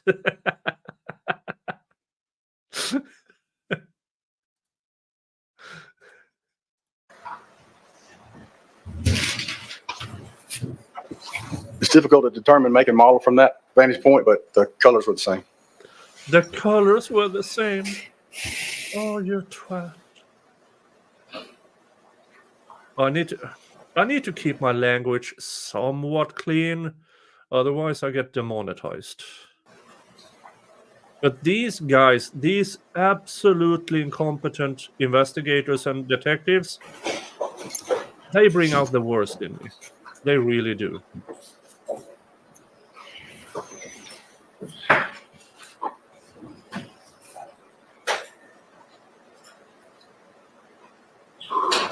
Now show me what's been admitted as 117 BB publishing.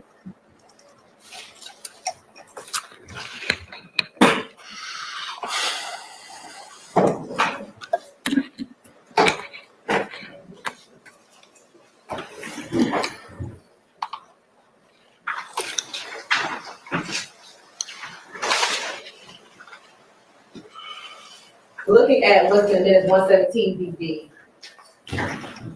Where's this surveillance video from? This is from the FedEx building. It's on the west side of Windsor. The top left-hand corner is where you see the light shining. That's the intersection, the red light intersection just before you go under I-20 at Windsor Street. And is this the light right here where my arm, where the hand is starting? Yes.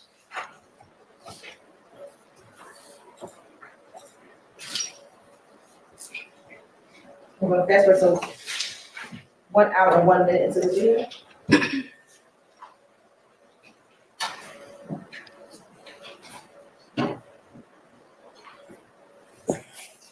Approximately 1 hour and 44 seconds.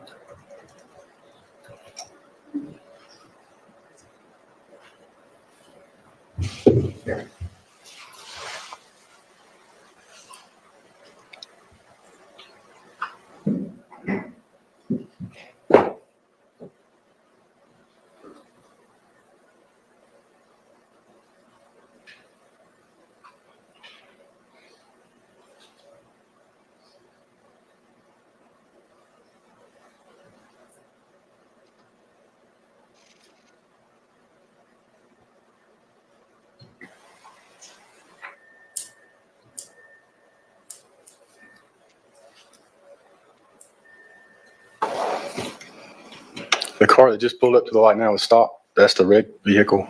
This car right here? Yes. The Audi, the first car to follow the red car out is the Audi, or the white Audi that's right next to it. That right here? Yes. And then the Ford Fusion is right, to the right of that. That right here. That's correct.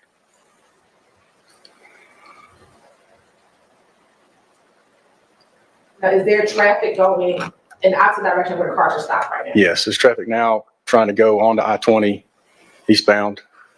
And so the car where Mr. Brings and the two white cars are a red light. That's correct. It's red light now. And the Audi takes off through traffic, through the red light, as well as the white car, the Fusion. So the Audi Fusion go through the red light. Well, the Audi did. Yes, ma'am. And was there still oncoming traffic coming as they were going through that light? Yes, there was. And then that car did a U-turn, which is a little odd. Why did you say it was odd? I don't know if what they witnessed or if they heard anything, but it's suspicious to me that at that particular time, since the red car no longer does not move, and it was around the same time that the murder occurred, that vehicle might have been privy to some information. It's my assumption. Were you able to locate or find it? Say again? Were you able to determine what vehicle that was? No, ma'am. No, ma'am. Now, when you approached the vehicle, the red vehicle, when you got on scene, were there any defects to the back of the vehicle? Most were all were on the driver's side. But driver's side, passenger side? I'm sorry, the passenger side of the vehicle, yes. I don't recall any in the rear. And this now the car still stationary? Yes, it does not move anymore. It stays there till we get there.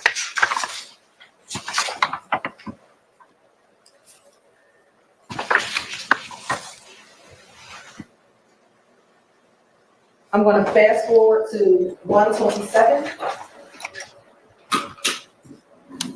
And as I fast forward, is the car still sitting there? Yes, ma'am.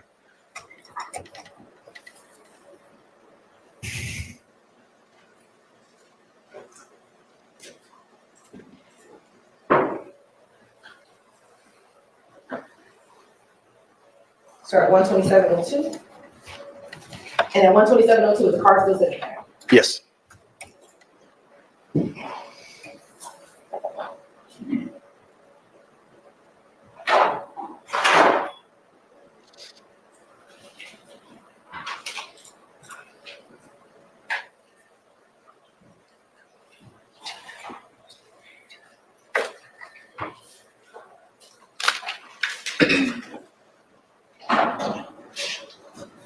And do you see your car pull up on the opposite side of the street to the red car? Yes. And based on what you know, was that Mr. Cheeseboro's car? It was, yes. It was at approximately 127, 1 hour, 27 minutes into this video. Yes. And the car was stationary beginning at 1 hour and 1 minute into this video. That's correct.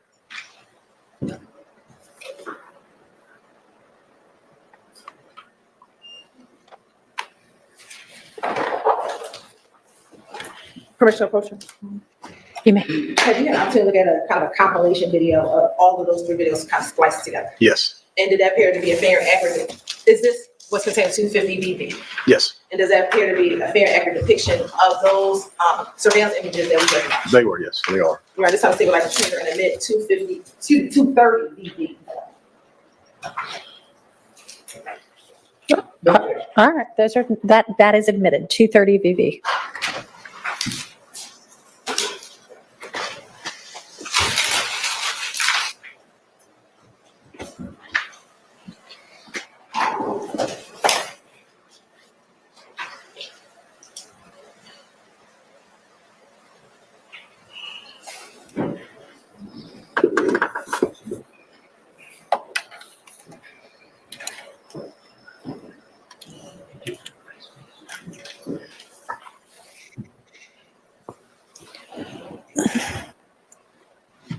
I'm sorry, Commissioner. You may.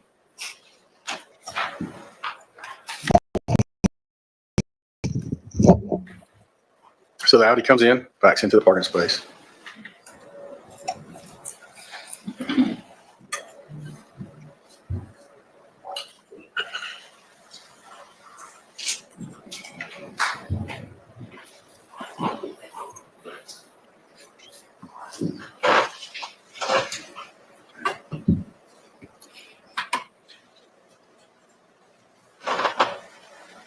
And look at the bottom of the video. Is there a timestamp on the video? Can you see it? Yes, it says 21:51, which is, it's 9:50, 9:51 PM. And is it on March 14, 2022? Yes.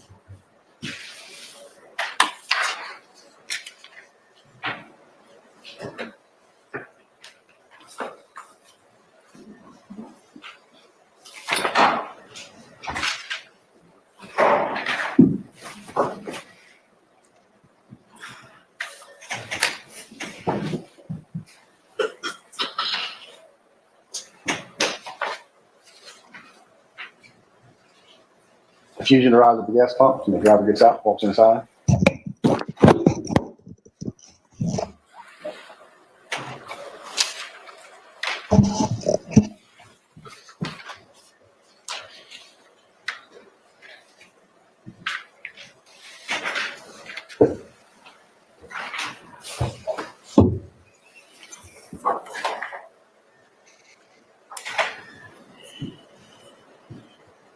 He's followed inside a short time later by the driver's side rear passenger. And what time is it now? This is time. It says 21, when the camera changes, it changes to 21:50 on the March 14th, 2022.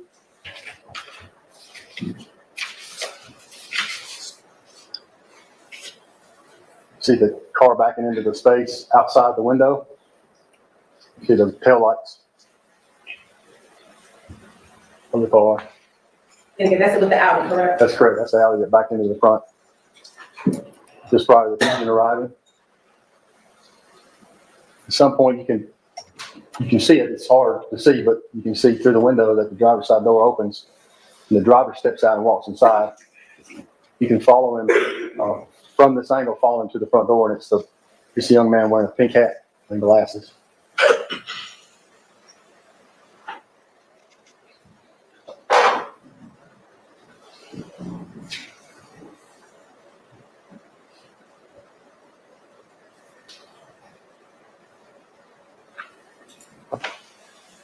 So that's at 20:51, and then shortly thereafter, the driver of the Ford Fusion comes in.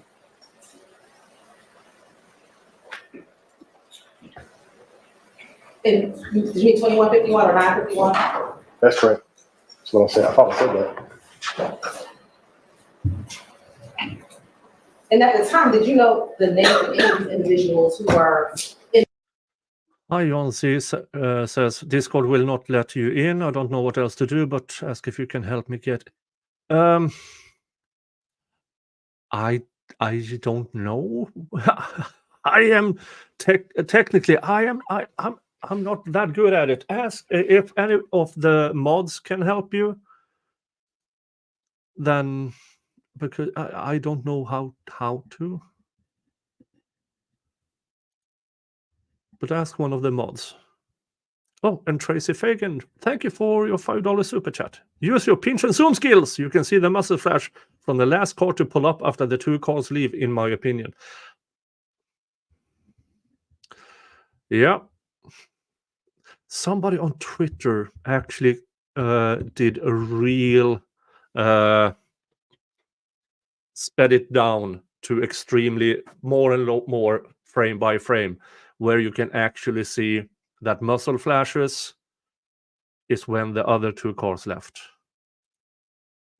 I will see if I can find it. Or if anybody else finds it, DM me on X. in these videos at all? I had no idea. So 21:52, 11 seconds or thereabouts. Driver the Fusion in the beige jacket and hoodie, green hoodie coming in. He comes in and he buys something for the driver of the Audi in the pink hat.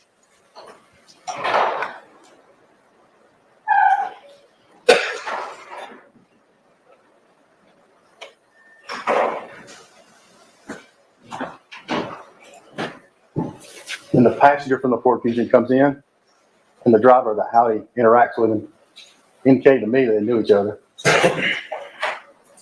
And then the passenger exits with the other two drivers.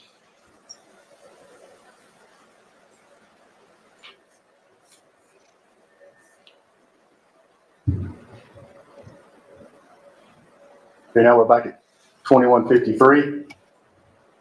953, the driver of the Fusion and the passenger walk back to the Fusion.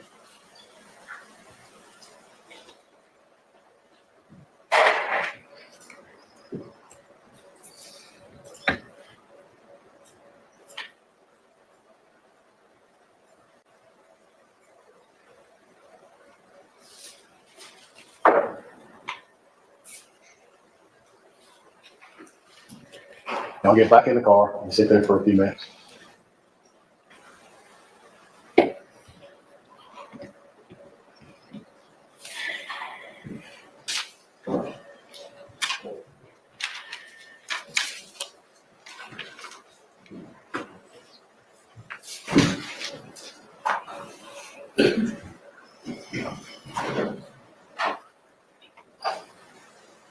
And what time is it now?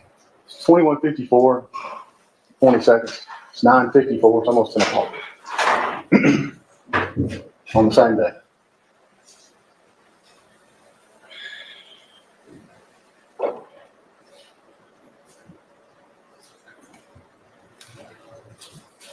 Driver of the Fusion is out, walks back in the store.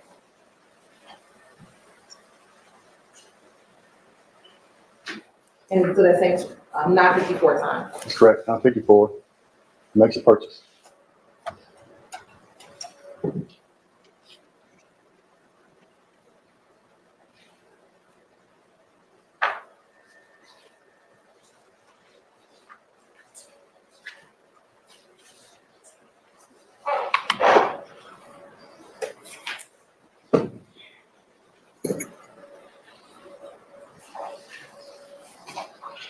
And is this the right car with Mr. Drinks arriving? That's correct. So Mr. Drinks arrives as the driver of the Ford Fusion is walking back to his car.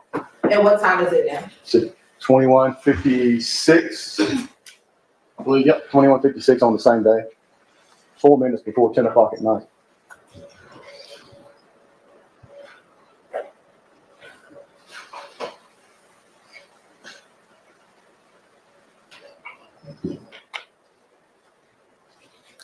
And has the driver of the Ford Fusion already got back into the car? Yes, ma'am. He's returned to his driver's seat. And they sit there, both the Fusion and the Audi sit there until Mr. Drinks leaves.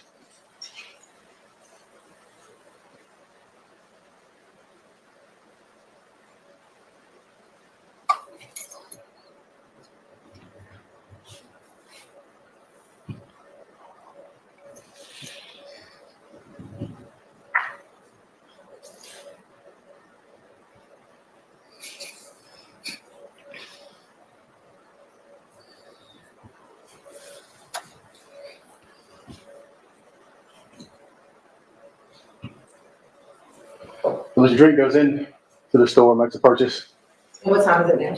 2157 on the same day.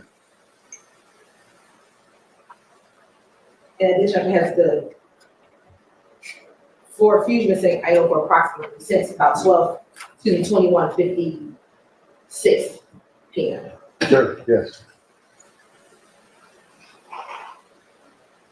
And the Audi, have you seen any more activity since 21:54, 21:55? No, ma'am.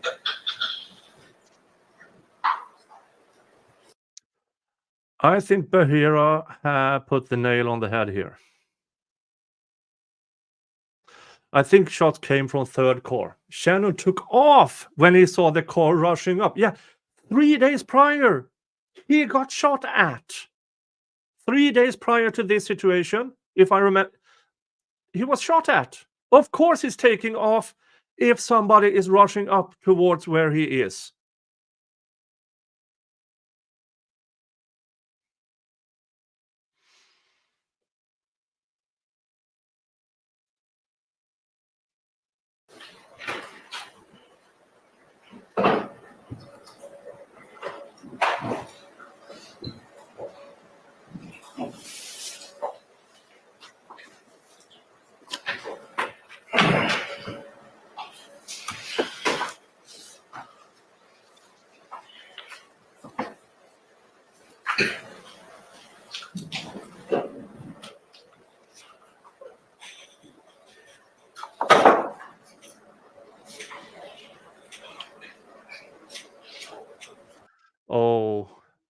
Jill, I don't know your handle on YouTube, but thank you for tagging me into that slowed down video. Thank you. We will get through Bad Santa Cop's direct testimony, and then I'm going to show it to you. Thank you, Jill. Thank you, Jill.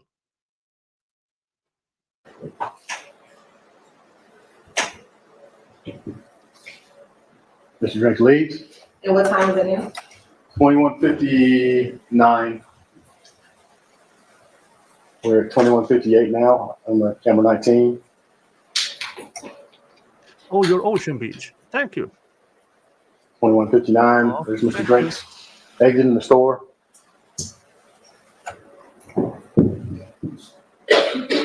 It has the forfeiture now that's in item for about 3 minutes. Yes.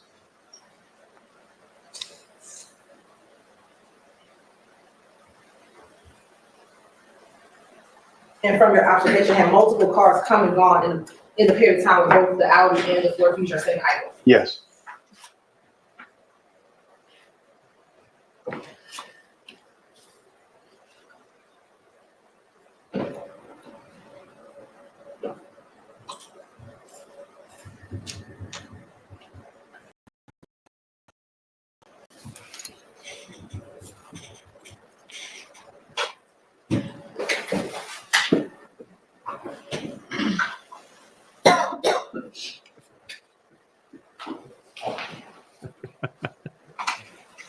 Laugh always, have fun says, I'm at the nail shop. My nail tech is getting mad because I keep chatting.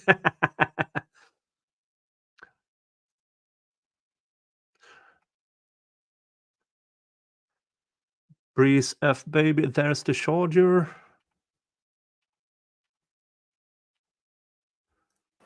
I don't know why they are returning to this all the damn time.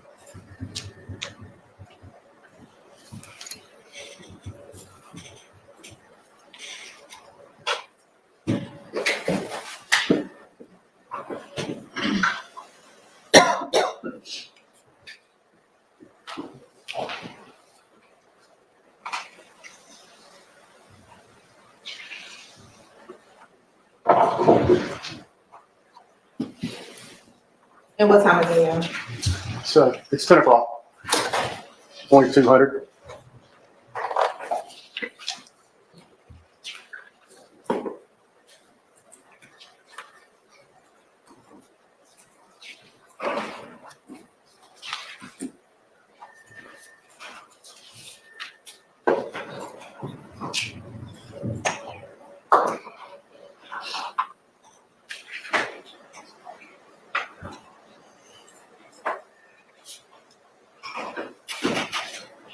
And is it 22:01 or 10:01 p.m.? It's 22:01 right now on the video.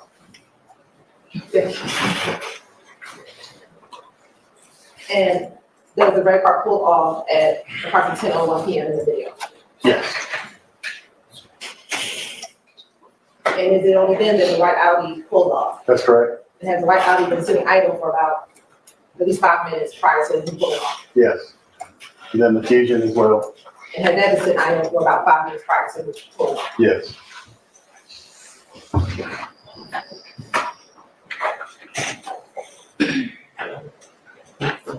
This camera's capturing images of the metadata on that. It says it's not a military line.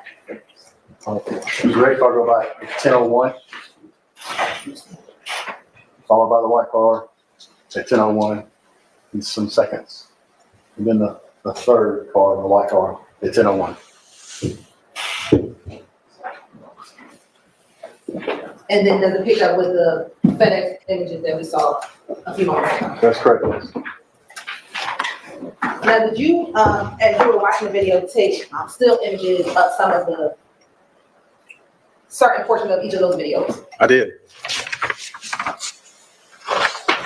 I'm going to show you Stacey's exhibit 204 BV through 215 BV. And have you had the opportunity to look at these previously? And then 245 BV through 247 BV. Yes, I have. And were those very accurate pictures, the screenshots that you took from the surveillance videos that we just seen? Yes. Your Honor, this time the state would like to admit 245 BV through 247 BV, and then 204 BV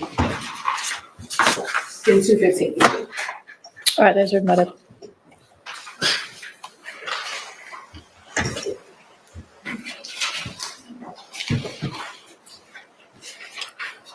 Now, Investigator Hogan, how many homicides have you handled where there has been a vehicle associated with the potential perpetrators of the homicide? I hadn't kept count, but a great number of homicides or vehicles are utilized. For those cases that you have, how many of those cases does this target vehicle have tinted windows? Objection, Your Honor, relevance. Can you establish the relevance of that? Yes. Let me back up. The Audi vehicle that you were observing, did it have tinted windows? It appeared to, yes.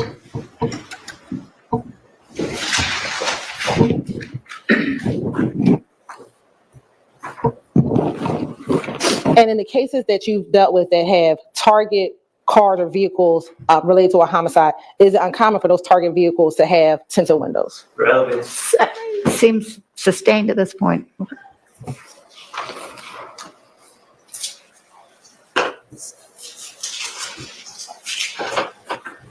Now, after looking at the surveillance video, did you receive any assistance from a Detective Bender? I did. And how did Detective Bender assist you? Well, we work together quite often in their investigations. Detective Bender is, she sits real near me in the office, or sat real near me in the office. And she asked if she could help, and I asked her to help me identify.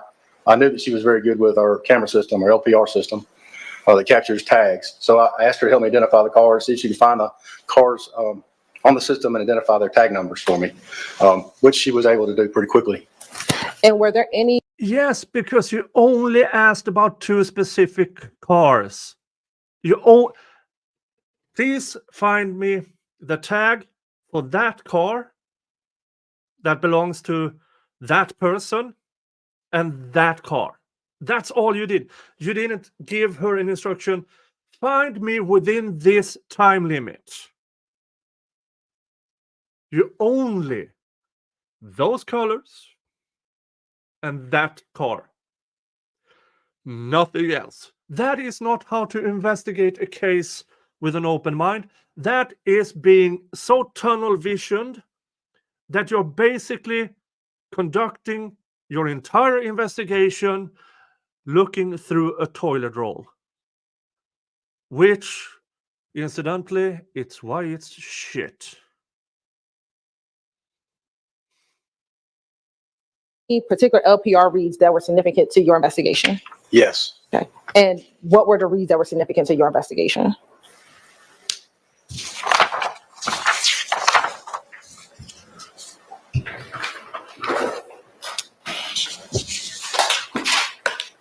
So Detective Bender was able to find a white Audi that hit on a license plate reader at Windsor at Richardson Street, which is right around the corner, at 9:49 p.m. on the night of the murder, as well as a white Ford Fusion that was closely following behind it. That was at 9:50. So one was at 9:49, one was at 9:50.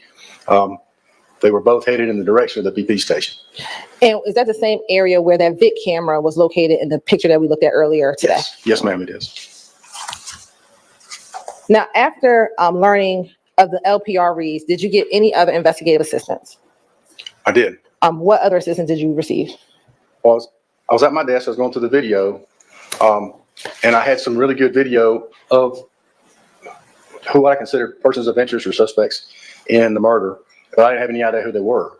So I was going through the video and taking screenshots out of facial shots as close or detailed as I could get.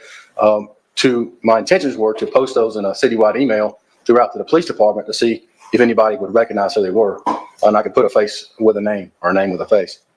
As I'm doing that, Detective Bender is searching the LPRs. All this kind of came together at the same time. Her name is Binder, not Bender. A bender, at least in Europe, is a receiving man.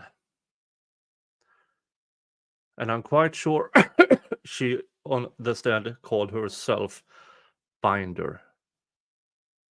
That I remember first it made me laugh, and then it made me so pissed off. Too late, Welsh lady reads. Too late. Too late.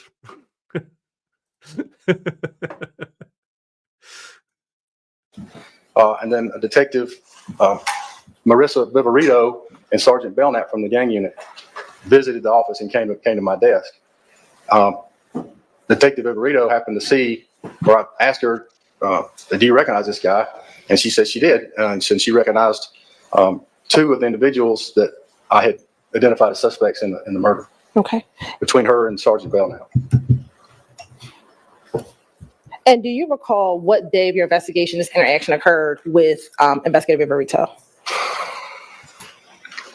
Happened on the 14th. It was either the 15th or the 16th. I don't remember exactly what day it was. Took the warrants out, I think, on the 16th. So I don't remember when I got the video, but it was the 15th or the 16th, one of those days. Okay. And was Investigative Viverito able to show you any pictures regarding any of the individuals that were contained in the video? Yes, she had been called out, and the gang unit had been called out to an incident where there were several gang members inside of the house that they, being from the gang unit, went and responded to the house. And while they were there, they took pictures of cars and of the people that were there and detained. And she showed me images of the people that were there, including the two people she had identified, and they were still wearing the same clothes. The one image that I spotted was a young man in the back seat who was wearing the leopard print shower cap. He had it in his pocket at that residence on the call that Detective Viverito was on. Okay. And at the time, do you recall, was Detective Viverito working in Atlanta Police Department, or was she working somewhere else at the time? She's Kind of jumped around. I think she was either with the DA's office and assigned there, or she was with the gang unit, but she was in between, or one of the two. Okay. I'm going to show you what's already been admitted as 166 VV.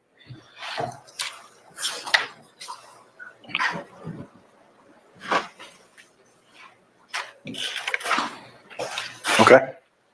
And does 166 VV, is that the image that she showed you when you saw her at APD headquarters? This is the image that Detective Viverito took on the call she was on.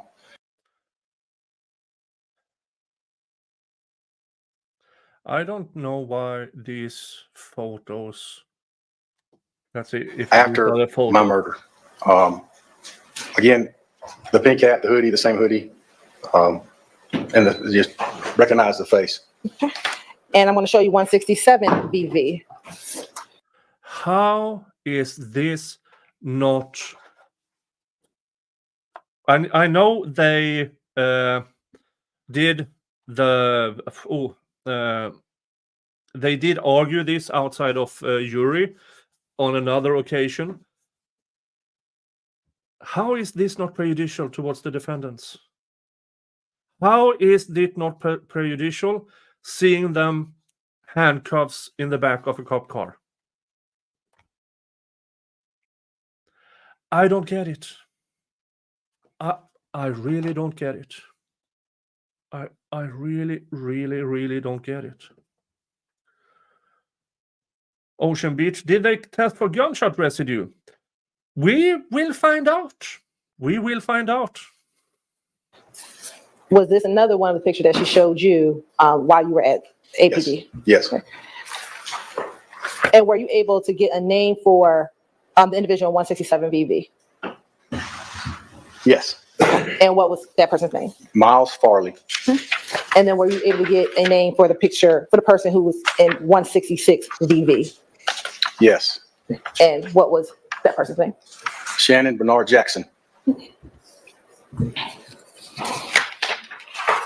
And were you ever able to get a name for the third individual who was in the beige jacket and the green hoodie? Yes. And what was that name? Quamarvius Nichols. Now, were you also shown pictures of any vehicles by Investigative Viverito? Yes. And what picture did she show you? I remember seeing a picture of the Audi.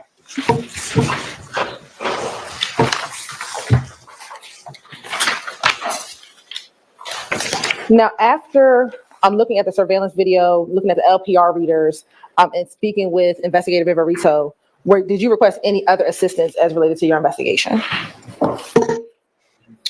Detective Grimsley helped me with, once we determined the tag numbers of the Audi and the Ford Fusion, we discovered that the Audi was a rental car. Detective Grimsley, who was in auto crimes and has connections in regards to that, I asked him to help, and he made it was rented from Alamo. He contacted Alamo or put me in touch with a person from Alamo to give me the rental information for the Audi. And were they able to provide you that rental information? He did, yes. I'm going to show you what's been admitted as 186VV. A. Tell me if you recognize 186VVA. Yes. And how do you recognize 186VVA?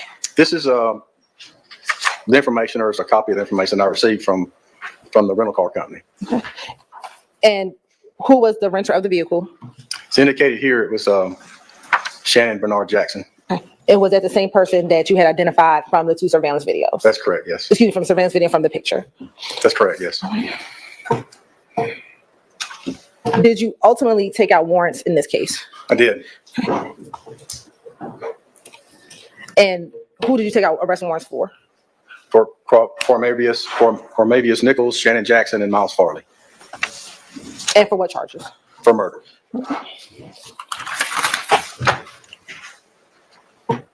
Didn't they drop Now, is there murder any charge significance to you as a homicide detective or investigator in the fact that a suspect vehicle is a rental vehicle?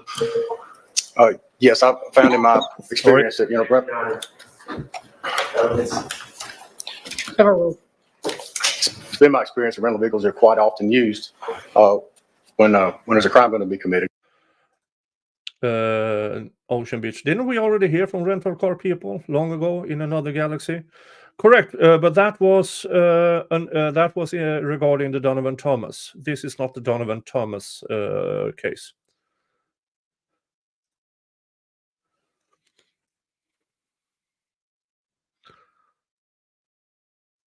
Or they're planning on doing a crime. And what about, is there any significance of tint on vehicles as a homicide investigator? My experience that people at tint windows are trying to hide who's in the car, or prevent people from seeing inside the car to see who's in it. Court's indulgence for a moment.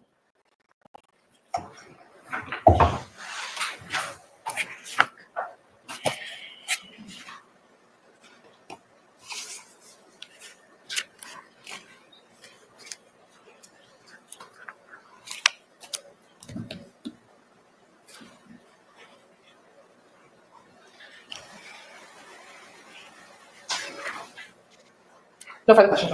All right. I assume there's going to be a cross of this witness. Do y'all want to take a break before, or is it just going to be short? It's going to take us to the end. Okay. I figured it was going to take a little while. So let's take our afternoon break, and then we'll come back with the cross of this witness. Okay, folks. This is Adam Schardt on Twitter, or X, and he...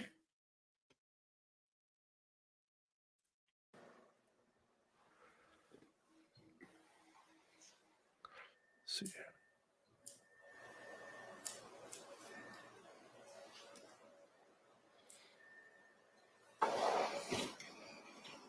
The car that just pulled up to the light now is stopped. That's the red vehicle. This car right here? Yes.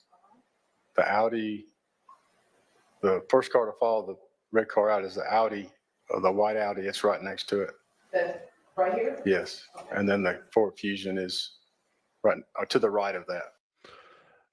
Which I claim from those pictures alone, you can't make that claim, but let's continue. That right here. That's correct.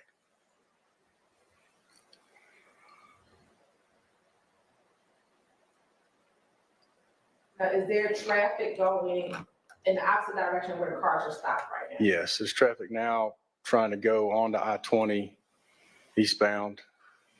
And so the car where Mr. Drinks and the 2 white cars are a red light.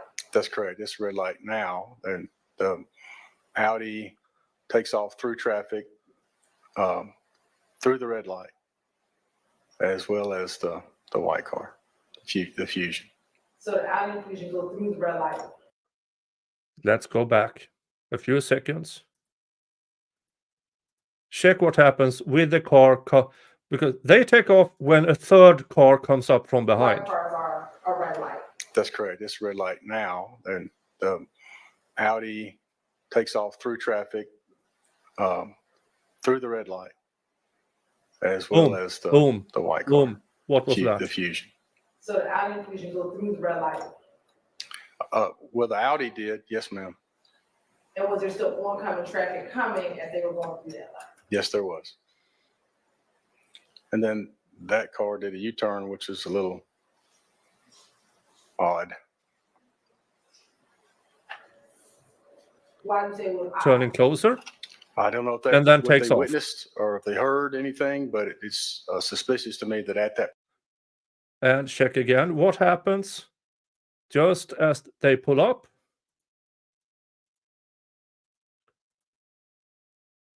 Let's check again.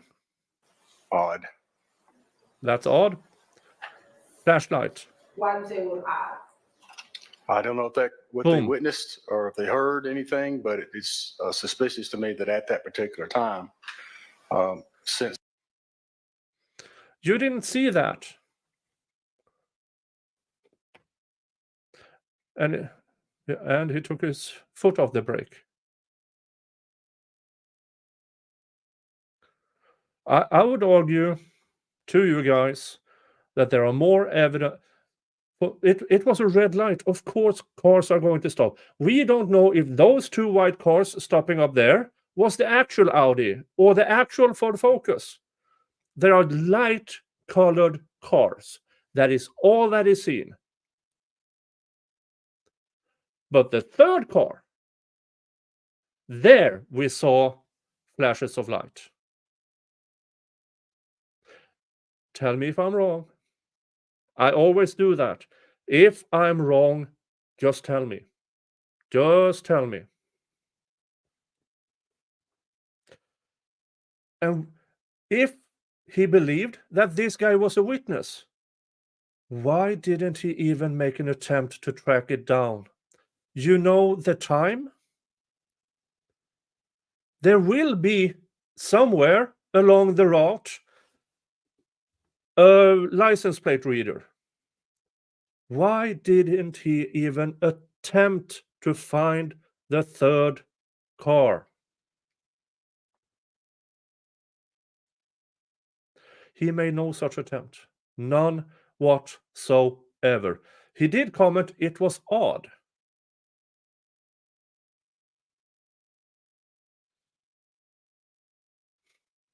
But he never even made an effort because he already made up his mind. We are only looking for Shannon's car and the Ford Focus because their names somehow showed up and he didn't even bother.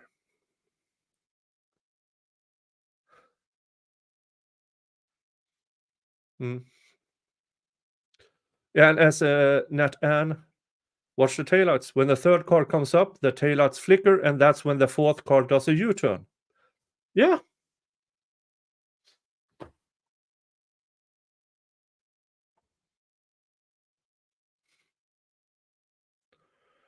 He was killed instantly. He would not have taken his foot off when third car got there. Hope Max was watching. Oh, he was. He was. All right. Let's get back. It's what we've all been waiting for.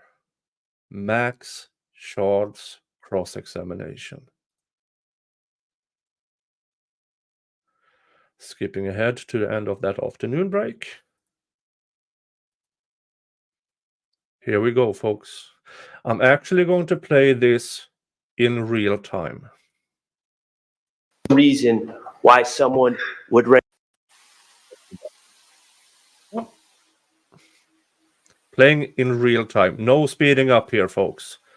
This is good, folks. This is Reason why someone would rent a car. I don't see why not. Sure. Could that be a reason why someone would repeatedly rent cars for years, switch them up? Yeah. So people couldn't track. Yeah. The start of that question was regarding Mr. Stillwell have been shot at, wouldn't it be safer for him to change car? Add tinted windows?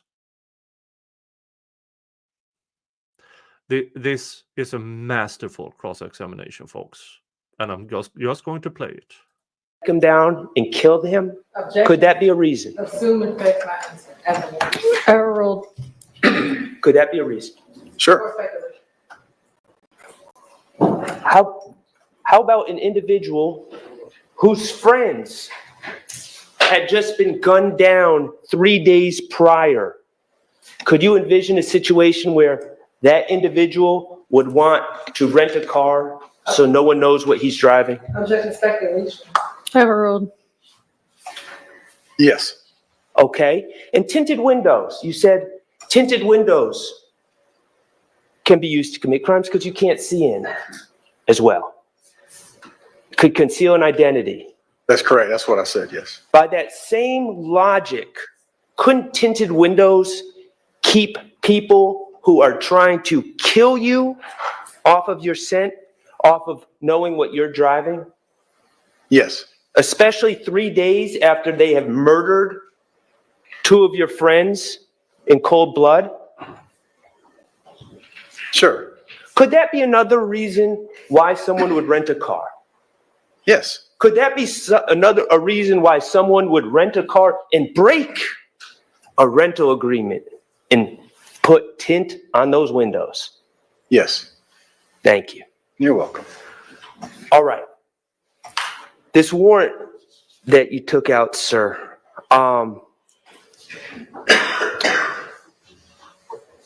for the rest of Mr. Stillwell, you charged him with murder, the murder of Shamal Drinks, correct? That's correct. Okay. And you specifically charged him with the shooting of Shamal Drinks, correct? I'd have to look at the wording, but I think he used the word partaking. May I approach your Honor? You may.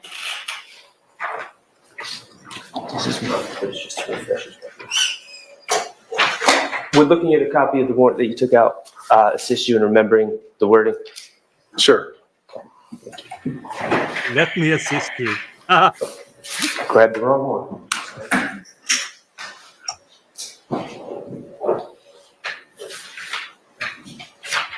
Hey, Steven.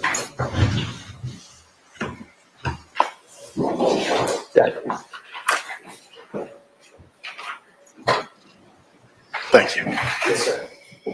And just refresh your recollection, and if, after your recollection is refreshed, if you could look up. Sure.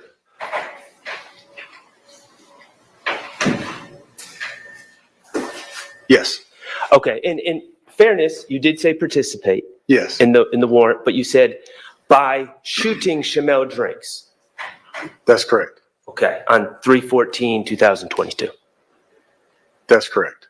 Okay, so specifically, your allegation in that warrant is that Mr. Stillwell was the shooter of Shamal Drinks, correct? Yes. Okay. And we've talked about some of the evidence that you think you have on this case. Let's just call it what it is. I know that we've been referring to the man in the pink hat, okay, or the man with the slime or die shirt. You have BP video from the corner of Windsor and Fulton Street, correct? Yes. Clear video. It's very good. Yeah. And it shows my client wearing a Pink Floyd hoodie and a pink hat. And it shows Mr. Guamarvius Nichols, correct? Yes. And it shows Mr. Miles Farley, correct? Yes. Okay, cool. And you had that video, and then you also had these rental records of renting the car on that day. Now, let me ask you this. Is there any indication at all, if we're talking about planning something, is there any indication at all that anyone would have known that Shamal Drinks was going to show up at the gas station at that time? No, not that I Okay, know of. okay. Do you know where Shamal Drinks was coming from?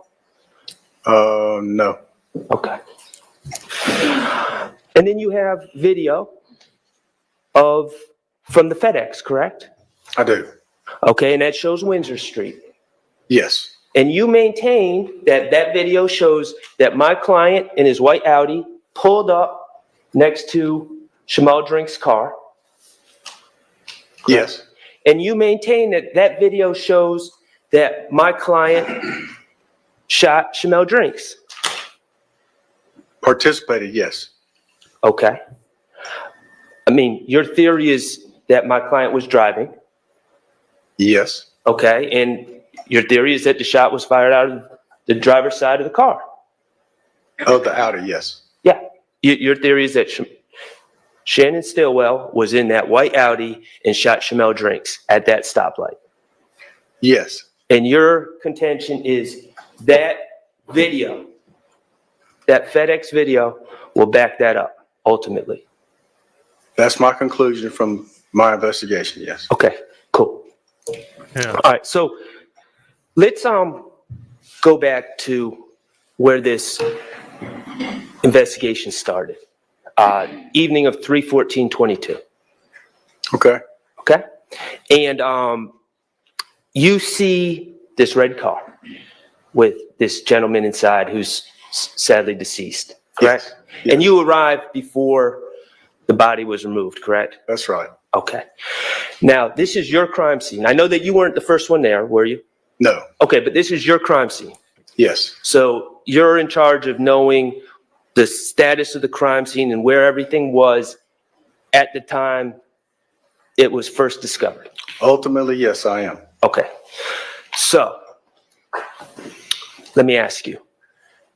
The Nissan Versa, the red Nissan Versa, before anyone came to the assistance, before Mr. Cheeseborough showed up, was that car still on?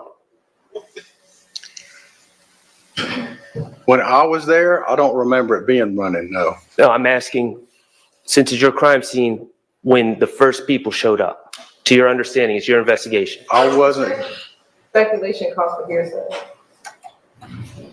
Is he the lead detective? Okay, well, overruled on the speculation. And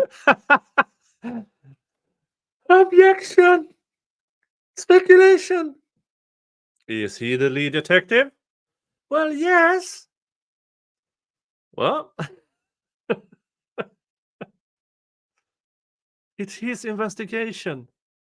If he reads it and collects all the information, then he can testify about it. There are some exceptions to that. And would your report contain all of that? it doesn't, if the car was on or not. I know the lights were on. As far as the car was running, the door was open when I got there. That's the next thing I'm going to ask you. Yeah. Okay, so you're not Sounds certain. like he didn't know. So you're not certain. Okay, so the car was running. Or is that what you're not certain of? Obviously, it was running when he pulled into the stoplight. When I got there, I don't recall if it was running. I know the lights were on, the doors open. I don't recall if the car was still running or not. When you got there, the When I lights got of the there, car were on and the door was open. The lights were on. Right, the lights of the car were on and the door is open. When we say the door, we're talking about the driver's side. That's correct. Front door. Okay. Now my question is, before you got there, before anyone got there, was that door open? That front driver's side door to the Versa? It's my understanding it stayed closed until the paramedics or EMTs opened the door to check on the victim. Okay. How about Mr. Drinks's feet? Were they on the brake? I believe they were, yes. How about the gas? Was one foot on the brake and one foot on the gas? I don't recall that. You don't know, or are you saying no, that's not true? I don't know. Okay. Fair enough. And when one of your first tasks was to determine the identity of this gentleman, correct? It's one of the first things, yes. Okay, and you weren't the only one there. There were other officers there, correct? Yes, And among those officers was representative from the gang unit, correct? yes. Okay, Investigator Flores? May have been, I don't recall. Okay. Either way, even with the assistance of the gang unit on scene and all APD resources, no one recognized this gentleman, Mr. Drinks. He was not identified officially identified until we did the fingerprint scan. Right. And that was about 1:06 a.m. that next morning, correct? It was while we were on scene. I don't know exactly what time it was. Okay, fair enough. Miss Hilton, if you could do me a favor, please, could you I'm sorry, Mr. Body said he was going to help me. You're going to help me with something else. Thank you. 107 Victor. Thank you, Miss Knight.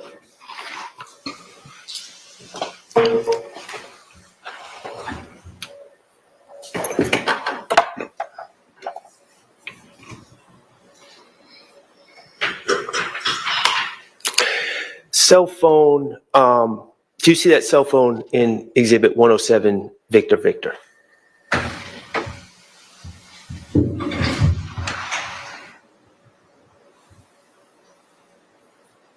Is it the one in the pocket there? Is that what that is? Yes, I see it. Oh, it's on his arm, I believe. It's plugged in. Do you see that cell phone? I did, yes. Okay. As an investigator of homicides, do you often collect cellular phones? Oh, this is good. This part of the cross-examination. Oh, yeah.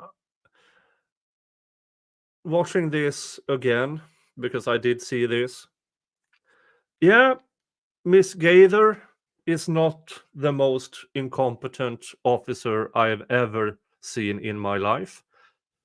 It's that guy. Because the revelations brought out with the aid of this cross-examination is astounding. And thank you to Tracy Fagan. He has caught the Woody. I don't know. Thank you for the super chat, Tracy. Thank you. Let's continue. Oh. Yes. And that's from victims and suspects, correct? Yes. Okay, and in reality is cell phones, if you're able to get into the cell phones and have authorization to get into cell phones, they have a wealth of information, correct? Sometimes they do, yes. They can have call logs. They can have contacts, correct? Yes. They can potentially have tracking information, who you're in contact with. Places you've been. Yes. You can learn a lot about a person from a cell phone, correct? Yes, you can. You can learn who their friends are. Yes. You can learn who their enemies are, potentially. Potentially, yes. Okay. In this case, as a lead investigator, you are aware that actually 2 cell phones belonging to my client have been seized in this case, correct? I believe so, yes. And their contents have been extracted, correct? Yes. Okay. Now, Mr. Drinks, as lead investigator, did you ask the crime scene tech or crime scene tech Davis or any other individuals to seize or to collect Mr. Drinks' cell phone? Yes. Okay. And were you ever able to analyze the contents of Mr. Drinks' cell phone? I don't recall that, no. Okay. You don't recall ever seeing the contents? No. Okay. So as far as you recall, we don't know who is in Mr. Drinks' contacts? No. We don't know what he's been texting about leading up to this incident? No, I'm not aware of it. Okay. We don't know of anyone that he's had disagreements with or squabbles with or anything like that from his cell phone? I'm not aware of any of that, no. Okay, and you're not aware because not saying that none of that exists in his cell phone, but you just haven't seen the contents of his cell phone. That's correct. Okay. All right. I want to talk to you about these videos, if that's okay. Sure. And Mr. Abate, I'm going to ask you to just be on standby in case I need to publish anything. Thank you. Detective, we had the BP video, That's correct. several different camera angles, That's correct. okay? Including outside of the pumps, inside the store from different angles, That's correct. okay? We had the King's Liquor video, Yes, the surveillance video, and then we had the FedEx video. that's correct. Okay, let's talk about the BP video first, and I'm not going to replay all the videos.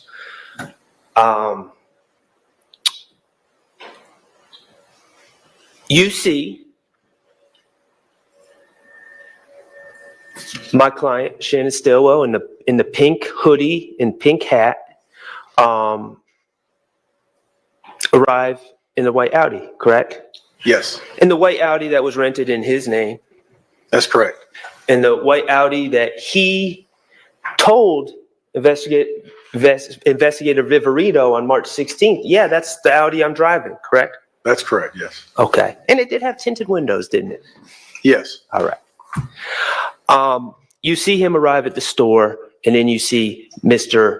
Quamarvius Nichols arrive in a Ford Fusion shortly thereafter, correct? yes, sir. Mr. Nichols pumps gas. Yes, Okay. Mr. Farley is an occupant of Mr. Nichols' car, correct? that's correct. Okay, they all enter the store. They're on video. Yes, Okay. Mr. Farley's wearing a Slime or Die shirt. that's correct. Okay. Do you know anything about Mr. Farley's background or history? No, sir. Okay. Do you know that he's a clothing designer? No idea. That he creates those shirts, those slime shirts, and sells them to the public? Okay. Okay. You were not aware of that before today? No, sir. Okay. So you see those three individuals go in and out of the store. First, you see Mr. Nichols go up to the register with Mr. Stillwell, correct? That's correct. All right. And in these videos, in all these videos, you don't see anyone with a handgun or anything like that. No, sir. You don't see anyone that seems to be irate or upset, do you? No, Well, maybe some people in the store, but not these three individuals. that's correct, yes. All right. You see Mr. Nichols make a purchase and buy some gum for Mr. Stillwell, correct? Yeah, he bought something for him. I couldn't tell what it was. Okay. But yeah, he did. And this is the first time Mr. Nichols was in the store before he pumped his gas, correct? That's correct. That's correct. And you see Mr. Nichols joking around with the clerk, acting like he's pulling out all these bills. Right. And then you see Mr. Farley come in. Yes. And you see Mr. Stillwell turn around on Mr. Farley and act like a monster and kind of scare Right. Mr. Farley. And Mr. Farley does this weird pirouette. Right. Yes. They're playing around. That's correct. Okay. Everyone seems, from the video, no one seems upset. No. Okay. Later on, you see Mr. Nichols come back in the store to make another purchase, correct? Yes. Okay. Do you know what he purchases? No. Okay. Miss Hilton, I'm going to ask if you could play the video of where Mr. Nichols comes into the store for the second time and makes a purchase.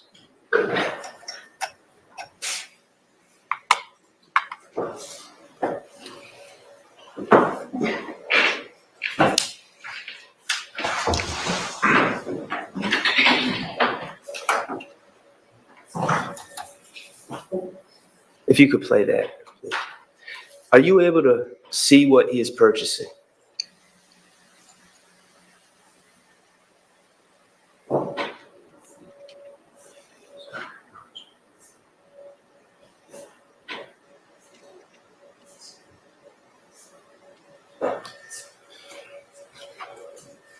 It looked to me to be like some Black and Milds, maybe. Okay. That's a guess. I don't know. Okay, appreciate that answer, and I know that it's noted that it's just a guess. And you can stop yourself. Thank you.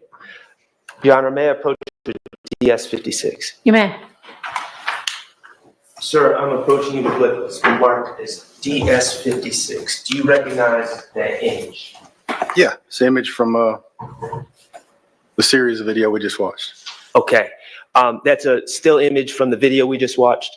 It appears to be so, yes. Okay, and is that a fair and accurate representation of the video we just watched?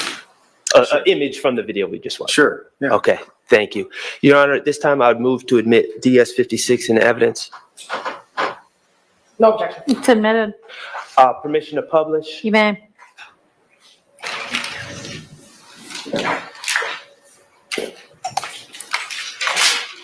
Could those be backwoods blunts? Yes. Okay, and do you know what backwoods are? So like a little cigar, isn't it? Something like that. Okay, is it also something from your experience that can be gutted and used to roll a marijuana blunt? Yes. Okay, how long, to your knowledge, if you know, have you ever seen anyone, we'll just say on video, through police, through detective work, have you ever seen anyone roll a marijuana blunt? I'm aware of how it's done. I've never witnessed it. Okay. This 147-year-old bad Santa cowboy, in his entire career, he has testifies under oath that he has never witnessed a blunt being rolled.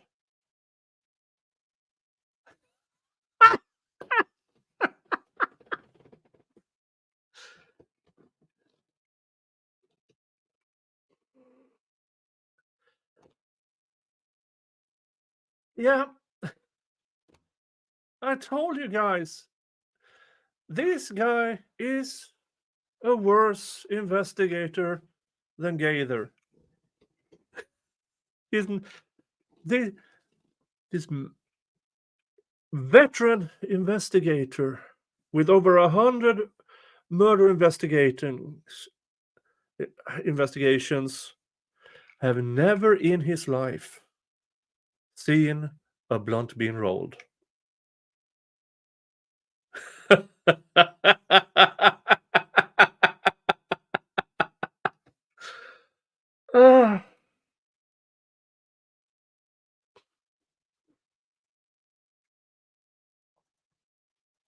It takes some time, correct? I would Depending on assume. how experienced you are? Yeah, I would assume it would, yes. Okay. And is this purchase made right before Mr. Nichols returns to his car? Yes. When he's sitting there for like 4 minutes as idle, as Miss Hilton said? Yes. Okay. Do you know, yes or no, whether what was going on in that car with Mr. Nichols was Mr. Nichols was sitting there using those backwoods to roll himself a marijuana blunt? Do you know? I don't know. Okay, thank you.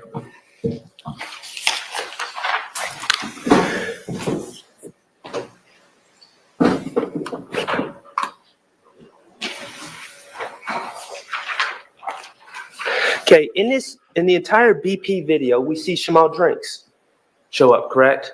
Yes. Okay, and again, no indication that anyone was expecting him to show up. No.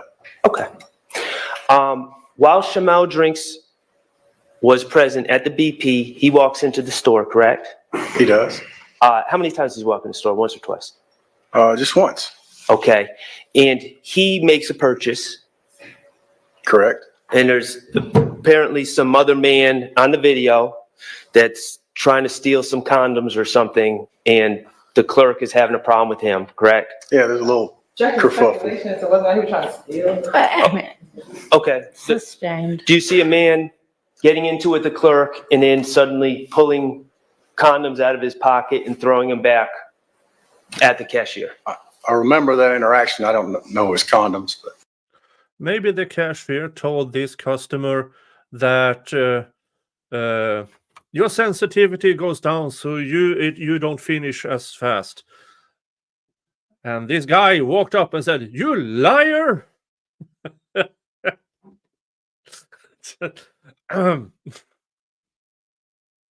Okay. And then Mr. Drinks has some interaction with that individual and they leave together at the store. yes, Okay.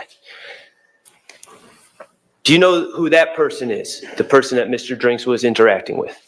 do not. Okay. Have you ever interviewed the clerk about what was going on in the store? No, Do you know who the clerk was?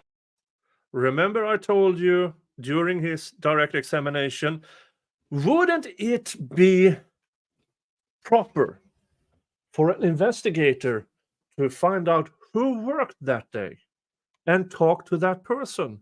Now we get the answer to that question. Is the person that Mr. Drinks was interacting with? do not. Okay. Have you ever interviewed the clerk about what was going on in the store? No, Do you know who the clerk was? no. Okay. Throughout the entire time that Mr. Drinks is on the video, and quite frankly, Mr. Stillwell is on the video at the BP, Mr. Farley, or Mr. Nichols, do you see any interaction between Mr. Drinks and any of those three individuals? No, Do you see any hostility between Mr. Drinks and those three individuals? no. Okay, Mr. Drinks was having some hostility with the clerk, right? He was observing that, but yes, Okay. But not with these individuals. You don't see any mean looks or anything, do you? no. Okay. So then we go to the King liquor store video. Gotcha. Okay. And just to be clear, do you know how we have timestamps on some of these videos and no timestamps on other videos, right? Yes, Okay. The videos that have timestamps, and I understand that King Liquor and the BP are under the same management, right? You don't know. not privy. It makes sense, but Okay. I'm not privy to that. All right, but do you have any reason to believe that the BP video, the timestamps would match perfectly with the timestamps, or they're perfectly synced up with the FedEx video, for instance? Oh, I don't know. Okay, and do you have any reason to believe that any of these videos would be perfectly synced up with phone records or anything like that? Like records held by Sprint or another phone company? No, How can you conduct an investigation where the essential parts are videos with some timestamps on it, and you don't check if those timestamps are correct? How do you go through a 30-plus year career as an investigator? Well, my suggestion is Fulton County apparently is extremely easy to get convictions in. Extremely easy. So for the past 30 years, at least, cops in Fulton County, Atlanta PD, only do the minimum and then make shit up on the stand. Because that's all they have to do. In your experience as an investigator, businesses that have these surveillance systems, there are times, you can get an hour of footage, but the time on that footage can be off, correct? it can be, yes. If not set correctly, yes. Okay. All right. In the BP video, besides the Ford Fusion, the Nissan Versa, and the Audi. Did you note any other vehicles of interest that piqued your curiosity in the BP video? No. Okay. How about in the King's Liquor video when you see 3 cars driving up Windsor Street? Did you see any other cars that piqued your curiosity? No. Okay.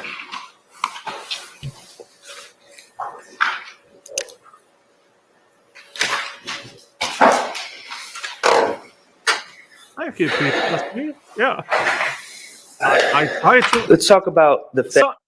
Now, this is a very, very good cross-examination and really don't need my commentary. But most of this trial has been extremely boring. So I try to inflict, because it's almost like self-preservation at some points during this trial, where I have to make ridiculous commentary, because we have been through for the past year and a half where they have for 2-3 days in a row only presented cell tower information or lines of phone extractions. I had to. Oh, and for you guys who were with me back then, thank you for sticking around. Thank you. Thank you. FedEx video. We do see the red Versa go up to the left lane, correct? Yes, we do. And we do see what appears to be the white Audi, and especially when you link it up with the BP video, end up in the center lane, correct? That's correct. And then we do see the white Ford Fusion end up in the right lane. Yes. And we do see the white Audi run a red light, don't we? We do. Okay. Sorry. Do you know anything about the history of the attempts on Mr. Stillwell's life? I do not. Okay. You don't know that in 2015, a car gunned up behind him or sped up behind the car that he was in and riddled the back of that car with bullet holes? Objection, he said he doesn't know about any attempts on Mr. Stillwell. Sustained. Have you ever heard the name T.R. Jones? No. Okay. Anyways, you see Mr. Stillwell run that red light in the white Audi. I do, yes. And then you see Mr. Nichols in the Ford Fusion run the same red light. Yes. Okay, cool. In that video, What Mr. Schardt is doing here, he's nailing this investigator to that exact testimony. He doesn't give him any ways out. He nails him to what he actually testified about. That is excellent, because sometimes that's really hard to do, to nail them down to specific facts they can't get away from. Because, yeah, let's just continue. we see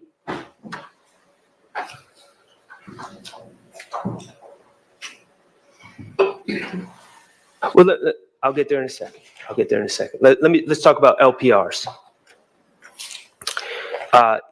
Detective Bender helped you with the LPRs in this case, correct? Please call her Binder. It's the spelling of her name is Binder, not Bender.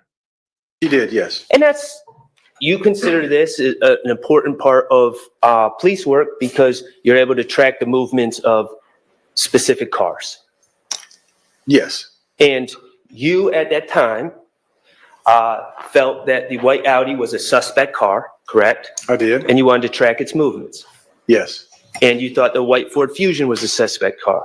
I did. and you wanted to track its movements. I did. And Detective Bender was able to get you all that information about the movements of those cars, or I shouldn't say the movements, but different places in time and different times where the LPRs picked up those license plates throughout those 2 days that you ran them. Believe it was 2 days. Yes, whatever she found, she was able to identify the tag numbers and the cars and where they were, yes. Okay. As lead investigator, besides the Versa, besides the Audi, and besides the Fusion, did you ask Detective Bender to run LPRs on any other specific cars that you may or may not have seen in any of those videos? I couldn't ask her to run something I didn't see, and there was no other cars. No. No other cars that piqued your interest? No, sir. Not the third car. The witness that you yourself said was odd. Not the car that the Utah. How can you be this incompetent?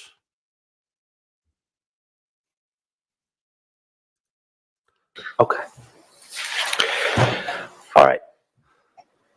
You were able to obtain the rental agreement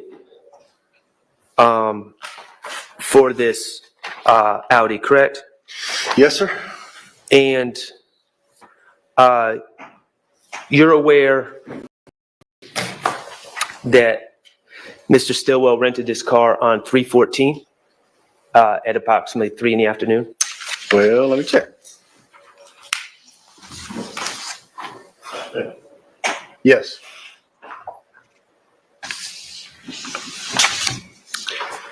That's correct. And you are aware that he gave all of his personal information, his license, his signature, his phone number, his address. He appeared on surveillance at the Alamo. He did all those things while renting that car. Yes. And you're aware that in the early morning of March 16th, which would be 2 days after this incident, Investigator Viverito and Investigator Flores spoke to him in the back of a police car after the house he was in was shot up, correct? Yes. And they took pictures, right? Yes. And you're aware that he told Investigator Viverito, yes, that's the car I'm driving. He did. And you're also aware from the Alamo records that later on March 16th, 2022, he actually called Alamo to extend his rental on that car until March 20th, correct? I wasn't aware of that.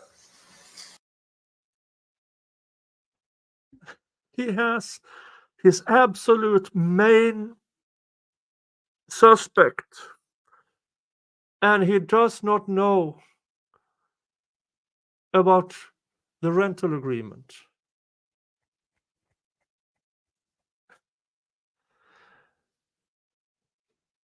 Do you believe me now that this guy is worse than Detective Gaither? Because Detective Gaither is stupid, pure and simple. This guy just doesn't care. As I said earlier, his tunnel vision is so narrow, he conducts his investigations through a toilet roll, which explains why they are shit. Okay. Could you look at your investigative summary, if you would?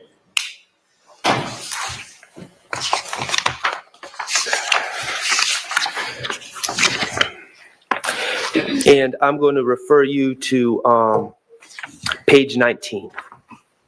Okay. Okay, does page 19, it's page 19 of 25. Yeah, at the very top you're talking about? I'm about 2/3 of the way down. Do you see a notation, 16 March 2022, 1337? Shannon wants to extend the rental or the rent? Yes, I do see that. Okay. And then at 1337, they talk about a rate, and then Shannon agrees. That's correct. Okay, so under your theory, my client appeared on video at the BP with this rental. Is on video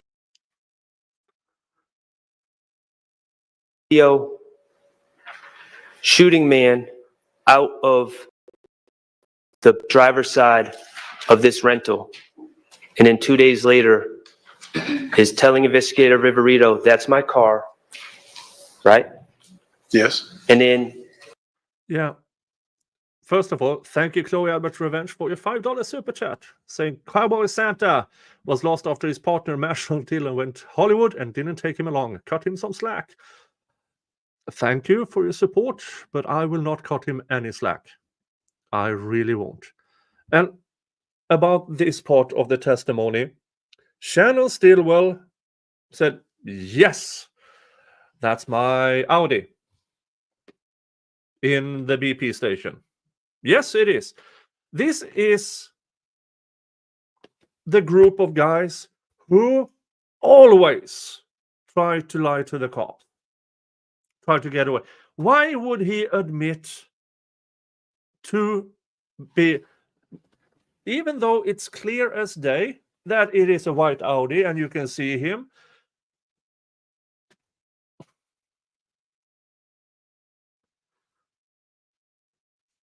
Yeah, no, I mean, why would he admit to something that clearly implicates him? Yeah, this for me is one of the main reasons I say, oh, he had nothing to do with this. Now, should you talk to cops without a lawyer present? No. But it's so bad. also later on March 16th, seeks not to get rid of this car, but to extend the rental. It appears so, yes, sir. He didn't even try to hide his car. All right, let's talk about gunshot residue. Yeah, gunshot residue. If you are using a gun, using a car to commit a crime, you get rid of it, don't you? He didn't. Gunshot. You testified earlier in this case, and we talked a little bit about gunshot residue, right? Yeah, we did. And you said you got to be careful about gunshot residue because of the false positives. Right, yeah, you could be Okay. anywhere in the room. If a gunshot goes off, we all in here would have gunshot residue on us. Right. We're talking about microscopic particles That's correct. that are expelled out of a vehicle, out of a firearm when a firearm is shot. That's right. Okay. And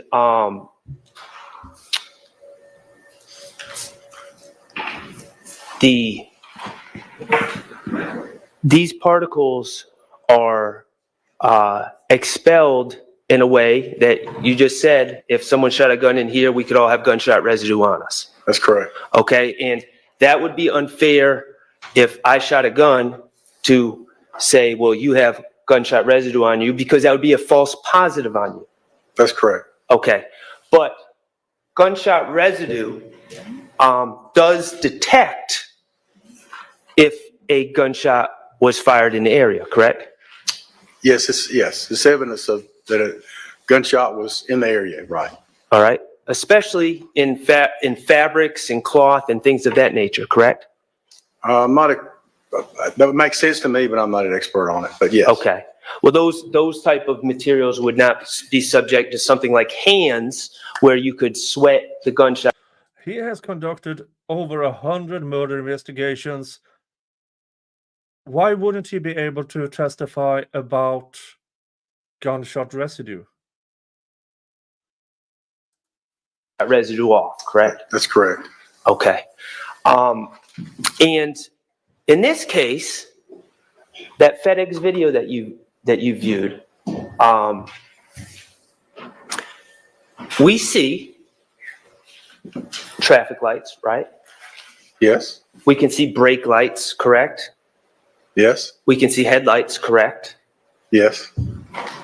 What we don't see is a muzzle flash, do we?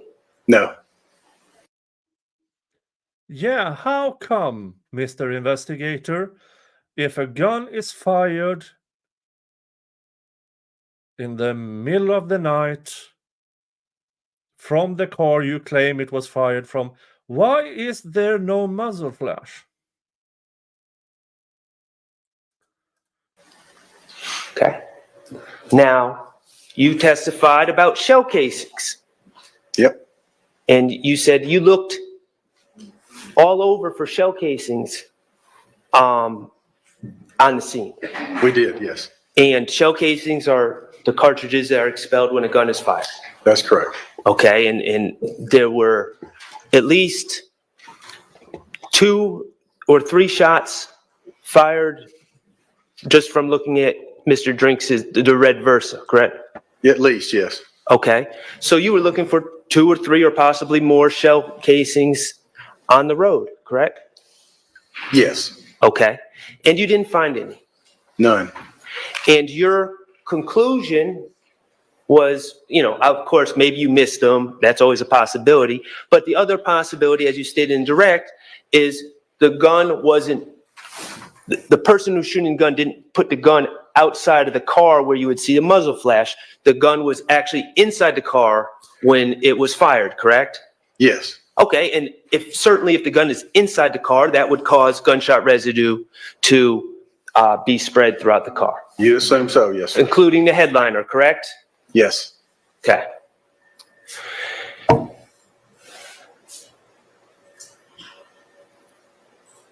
You decided to collect the headliner. Say again? Well, let me ask you that because I don't know that for certain. You worked along with CS crime scene technician Antoinette Green to process this car, correct? The car being the Audi. Mr. Stillwell was arrested on March 17th. I'm trying to recall, because it's not in my report. I knew you were going to. It's not in his report. But I don't. Do you have anything to refresh my memory? Do you have a crime scene report with my name on it? Because I don't. I don't have anything written by you, sir. Yeah, I don't. Okay, but let's try to work through this. On March 17th, you know that Mr. Stillwell was arrested on the warrant state. That you brought on March 16th. Yes. Okay, and he was arrested in Atlanta. He wasn't in another state or anything like that, correct? Correct. Yeah. Okay. And when he was arrested, he was actually still in the white Audi that he had extended the rental for, correct? Yes. Okay. And the Audi was collected as evidence, correct? Brought to police impound. That's procedure, yes. Okay. Are you not aware that crime scene technician Green, do you know who Antoinette Green is? Is she a crime scene technician with APD? Yes. Are you aware that she processed that car?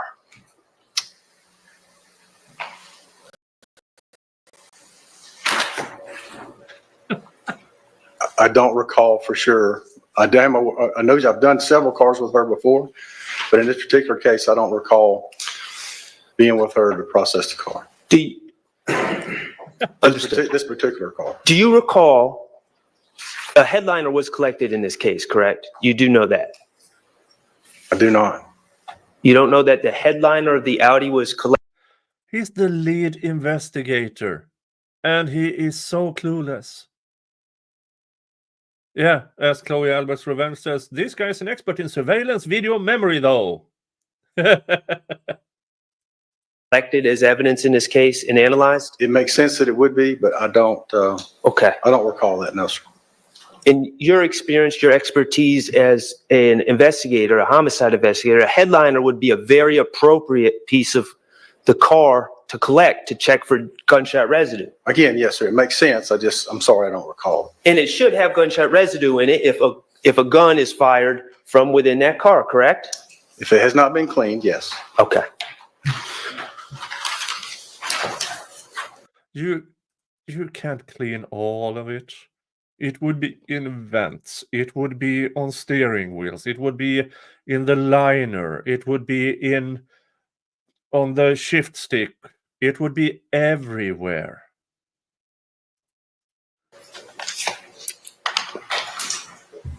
All right. Do you know, as we sit here today, whether or not a GBI analyst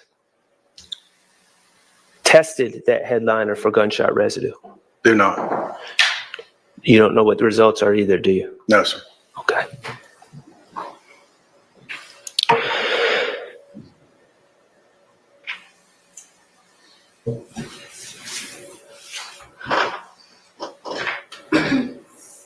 Okay. You took out warrants on March 16th, 2022 at 6:39 p.m., correct? For my client as well as Mr. Nichols and Mr. Farley.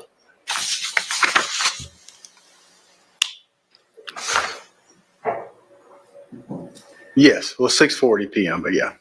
Okay, 6:40 p.m. On the And that 16th, yeah. And that was right after, or shortly after you had that conversation with Investigator Viverito in police headquarters, where she identified the people that were in the BP That's video. correct. Yeah, her, Okay. the Sergeant Belknap, yes. So once you had an identification from the BP, that's when you move forward with the arrest warrants against Mr. Stillwell. That's correct. Okay. All right. Well, I want to talk to you about your analysis of the FedEx video. You have your report in front of you, correct? I do. Okay. At the time that you swore out these warrants against Mr. Stillwell, you had never even viewed that FedEx video, had you? I don't think I got that till afterwards. I did speak with a representative who described it to me and sent me some still shots. Okay. And I'm gonna go to page 14, going into 15 of your investigative report. Okay. On page 14, going to 15, you write, as of the writing of this report, and this report was written on 3/20/22, correct? Well, that's when I started it, but yeah. Okay, so you started this report 4 days after you you obtained the arrest warrants for Mr. Stillwell. That's correct. You started this report 4 days after that. Okay. Yes. And- This part, now I had notes and all that stuff, but Understood. And you say, as of the writing of this report, the actual video from FedEx has been requested via a subpoena, but has not been received. The above pictures were sent to me by a FedEx corporate officer who told me that he had watched a video which shows that the two white cars pulled up alongside the red Nissan, forming a straight line across the road. And then suddenly the two white cars sped away against the red light and the red car stays in place. That's verbatim from your report, correct? yes, sir. And your report is accurate to that fact. It is, yes. You, at the time of writing this report, and certainly at the time of bringing out warrants against my client, you had not watched that FedEx video. No, But you had spoken to someone at FedEx corporate that sent you some still pictures, correct? that's correct. And had told you what they felt they saw on that video, correct? That's correct. Okay.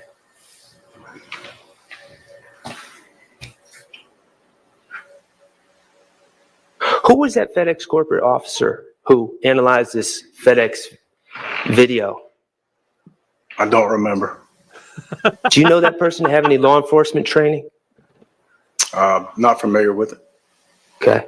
Do you know how many times that person watched that video before giving you his or her conclusions about what the FedEx video contained? No. Okay.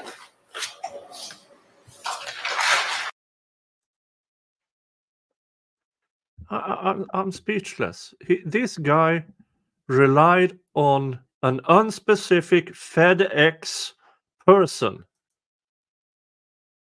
to get an arrest warrant.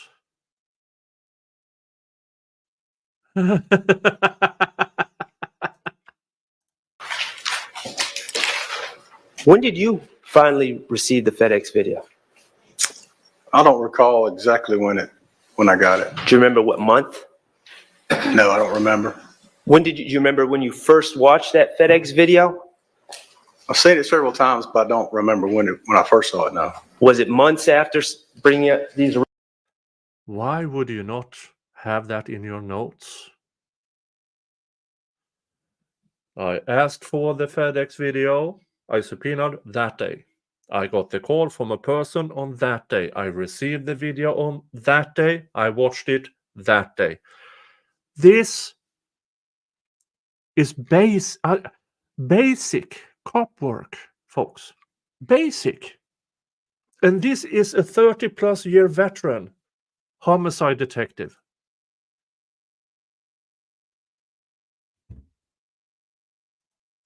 Arrest warrants on Mr. Stillwell? No, it wasn't months. It was a few days probably. Well, a few days would have been 4 days afterwards you started writing this report, and you didn't even have the FedEx video then. So could have been longer than a few days before you watched the video? It could have, yes, it could have been. Okay. And of course, you brought those warrants on March 16th, 2022 without any gunshot residue results from that white Audi. That's correct.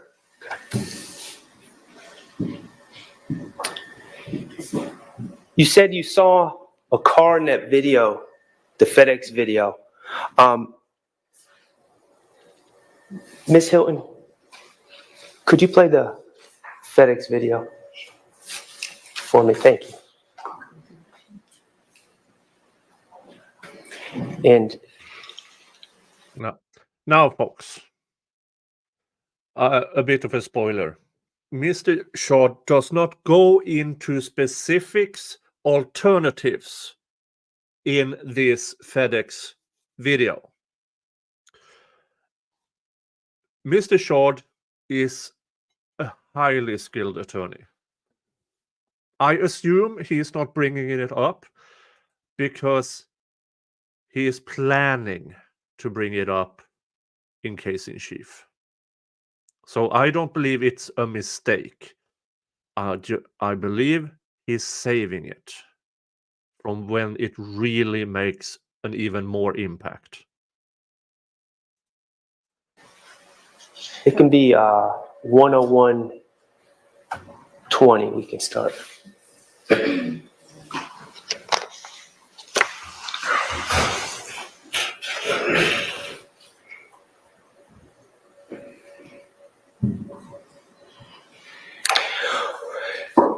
I think it's fair to say you saw a car making a U-turn on the video and you saw it was a little odd. Yes. It piqued your interest? Well, it just, yeah, it did. I wouldn't say it piqued my interest. It just went with the situation, I guess. I think you said you thought on direct, you testified, you thought that the person driving that car may have heard or seen something, correct? Yes, I did. And the reason you say that is because that person driving that car abruptly made a U-turn. Yes. Okay.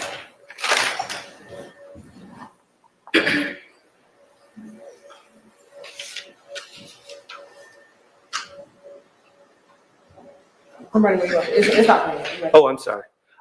If we could go to 101:20, yeah, just.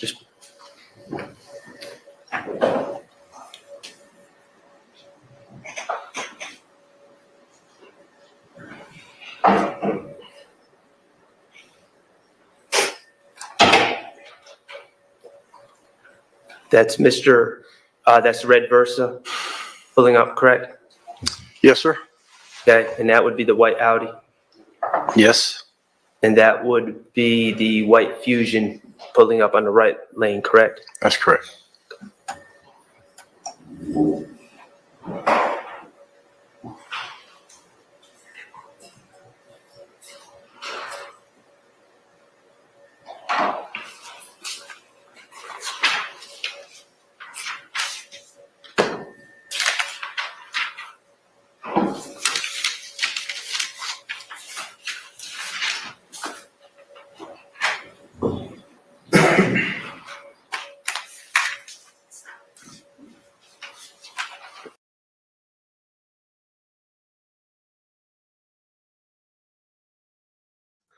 Do you see the speed of that car that came up from behind?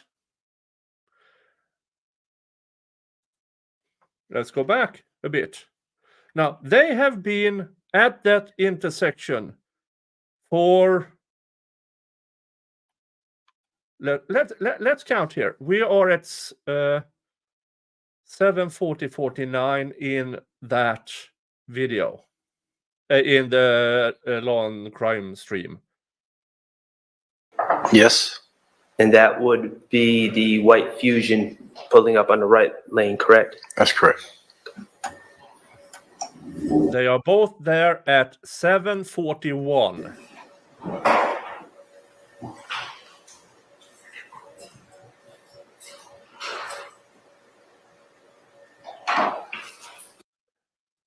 If there was a gunfight of sorts, they would be done within 5, maybe 10 seconds.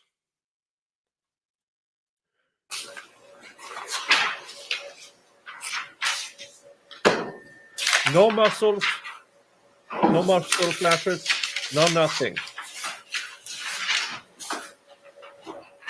There he blinks. We are at 7:41:22. So 22 seconds later, he starts to blink to turn right or something. And there he drives against the red light at 7:41:26. And there, with high speed, comes a car. That's not the car that makes. And he takes off at 7:41:32. So 32 full seconds at that stoplight. 32 seconds. A car speeds up and they take It's off. a U-turn, is it? No, sir, I don't believe so. Okay. And Mr. Stillwell is now running the light. He's no longer there, correct? That's correct. Okay. We see.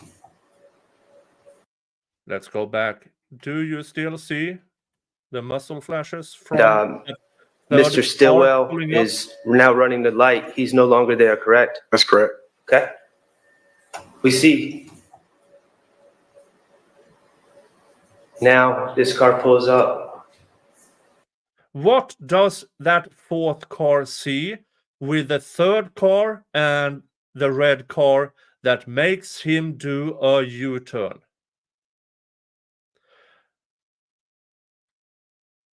This is long after Shannon and Nichols or whatever's, they already left the scene. And the third car pulls up the side. And the fourth car does a U-turn. What did It makes that an interesting U-turn, correct? Yes, sir. Your determination is maybe they did that because they may have seen or heard something, correct? Maybe. Yeah. But that is for the third car. Not the Audi, not the Fusion. It's for the third car, who this monumental asshat didn't even bother checking for. And we are now 1 minute and 4 seconds after the red car stopped.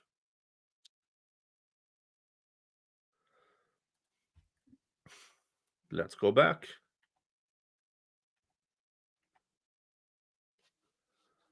Yeah. And look here in the top right corner. There is somebody walking. Wouldn't you be interested in trying to find that person? Who? Now, this car pulls up and makes that interesting U-turn, correct? Yes, sir. Makes Your the U-turn. determination is maybe they did that because they may have seen or heard something, correct? Maybe. Okay. I have no further questions. Thank you. And that guy keeps walking. Don't know why, but wouldn't that be something as an investigator? Because the U-turn happened with the third car, not with the two first cars.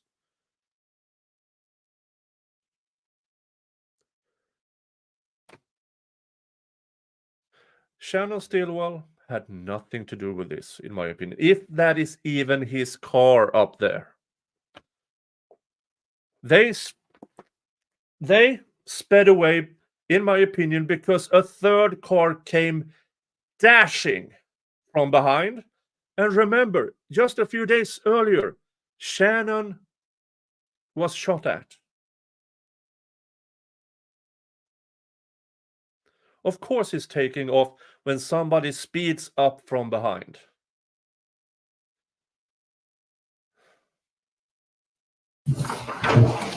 Yeah, and now Mr. Schardt's cross-examination is over. He should have pointed out more, maybe, but I believe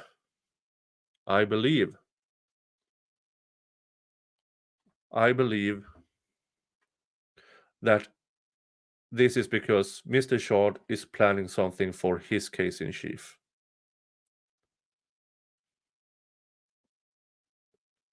Yeah, Stillwell's car, if the investigators' claims are correct, that first car that pulled up behind or beside, that's Stillwell in his white Audi. He's long gone before the U-turn.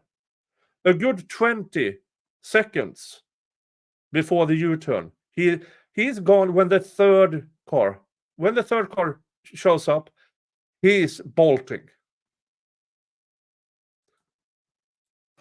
Anything, Ms. Weinstein? No, Your Honor. Redirect?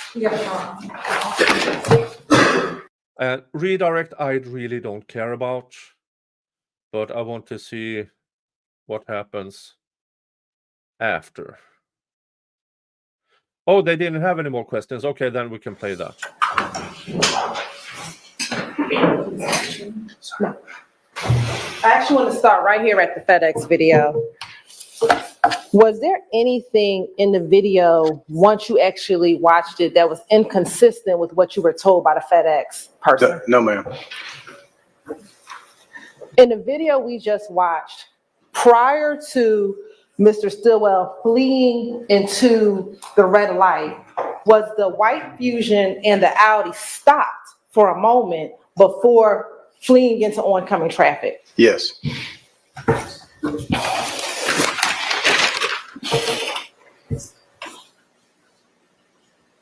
Now, Mr. Schardt asked you a number of reasons as to why a person may rent a vehicle. Do you remember him asking you that? I do, yes. Or why they may put tint on a window? Do you remember him asking you a series of questions? Yes.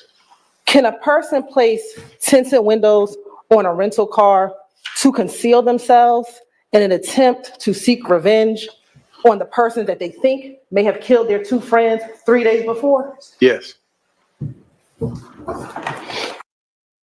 Then why would he keep the same rental car, Miss Hilton?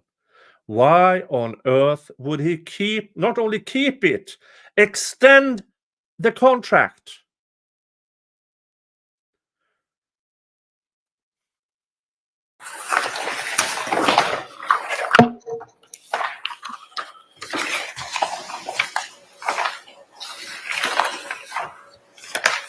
Mr. Schardt asked you a series of questions about whether or not someone may be rolling a blunt in a car or things of that nature.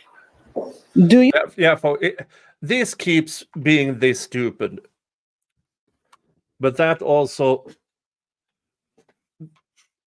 the fact that Mr. Schardt chose to not recross, I believe it's because he has something for his case in chief, if we get that far. So let's listen to the end of. I have no further questions. I asked in the beginning of the stream if after this, if I should go through the rest of the day. I think I'm going to save that for tomorrow because it is almost 2 a.m. This took 3.5 hours. I have so much to say. My recaps should be, shorter than this, but not today. So let's play it to the end. Okay, Thank you. Thank you. Thank you. all right, you're excused. I believe y'all got one more witness. He's gonna be long, but we can start. What? We can start with, yes, he's gonna be long, is what she said, we can start. How long? About an hour and a half. To an hour and a half? Wish y'all had kept a shorter witness. Okay, I guess we'll stop. Judge Whittaker is saying these comments in front of the jury more and more often. Of course, the jury will take notice. Of course. Judge Whittaker is so done with this. And I think the jury knows it. So we will see what happens going forward. But let's play. For the day, I mean, I don't know who the witness is. Detective Vampire. Who? Detective Vampire. Unless nobody cares, we can knock court. I mean, I don't. All right. Yes. I mean, I really like to stop court in, for the day in the middle of a witness. So I'd rather not do that. Also approach. Y'all will not be back with us until Tuesday, because Monday. Yeah. Court jury trial will return on Tuesday. Tomorrow they will have some kind of motions hearing with, well, at least the lawyers will be there. So I will be covering that plus the rest of today. And or rest of day 157. And then 6 p.m. Eastern Standard Time, Friday panel show. And we will see who shows up. We will see who shows up. Ellen, when Anna, Nick is trying to go to Atlanta when? Well, I don't have vacation days until next year. And that my all planning to return to this courtroom for closing arguments relied on not being done until next year. So if they are actually done before Christmas, I don't have the funds for it as of now. I don't have the funds for it because I need to take a week unpaid off to be there for closing arguments. Now, if you want to support, so I can get there and take a whole week off from work. I can't ask that of you because that would be more than I have ever gotten in revenue for a whole month. I mean, I need more or less 4 months of revenue in 1 month. So I don't think that's possible. But if you want to support my channel, you have the super chats, you have the gifted memberships, or you can choose PayPal, which is pinned on the top of the chat. And if you do that, you don't, YouTube don't get their cut, which is, for instance, YouTube takes 30%. No, I will not do OnlyFans, Shafas. While PayPal takes 2.5% to 5%, I believe. So that's the difference. Okay, let's keep listening to the end of Is Veterans Day for any veterans. Thank you. So I'll see y'all on Tuesday. In the meantime, do not look at any kind of Okay, so they came back after the break just briefly. that was Oh, record. That was just some scheduling matters which we need to talk through. So if there's nothing else, court's adjourned, and I will see y'all Friday at 9. okay, that was it. That was it. Masterful cross-examination from Max Schardt.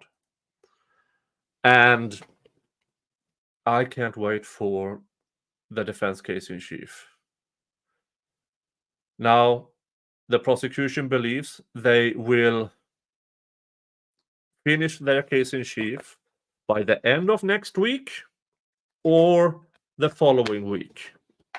Now, when Miss Love is back, that could mean 3 months. I don't see the defense case in chief being less than a month, and then you have the prosecution's rebuttal. I know your Whitaker is optimistic about being done before Christmas, before the end of the year.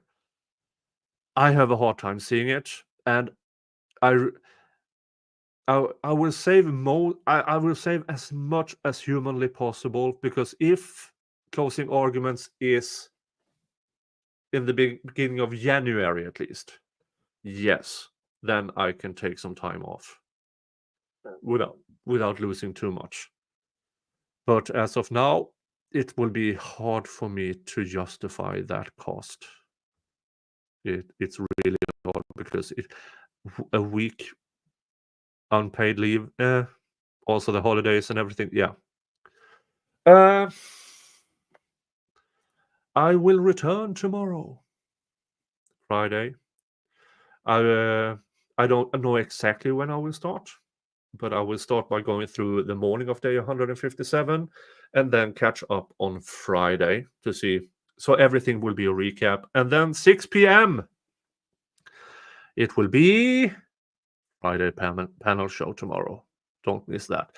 And let's go through your monetary support here.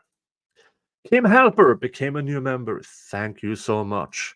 Then I handed out my 5 last free memberships. YouTube allows me to hand out 10 free memberships each month. These were the 5 last. Mimi became a YouTube member. Thank you so much. Gwenlyn Garnett, member for 1 month, saying, I'm going to pay it forward. Factual Lie, member for 3 months. Thank you for your continuous support. Says, hit the like button. Yes, please do so. And then Gwenyan gifted a membership, paying it forward. Thank you so much. Tracy Fagan says, oh, Nick, it gets worse. Just wait. Oh, and it got worse. It got worse. Tracy Fagan again. Thank you. Use your pinch and zoom skills. You can see the muscle flash from the last card to pull up after the 2 calls leave, in my opinion. I agree with that statement. And Tracy Fagan again. He has caught the Woody. I don't know. Thank you. Chloe Albert's Revenge. $5 super chat. Cowboy Santa was lost after his partner Marshall Dillon went Hollywood and didn't take him along. Cut him some slack. I understand, but I will not cut him some slack. And then Snacks. 20 pounds, which is roughly $450. No, I'm just kidding. A super sticker with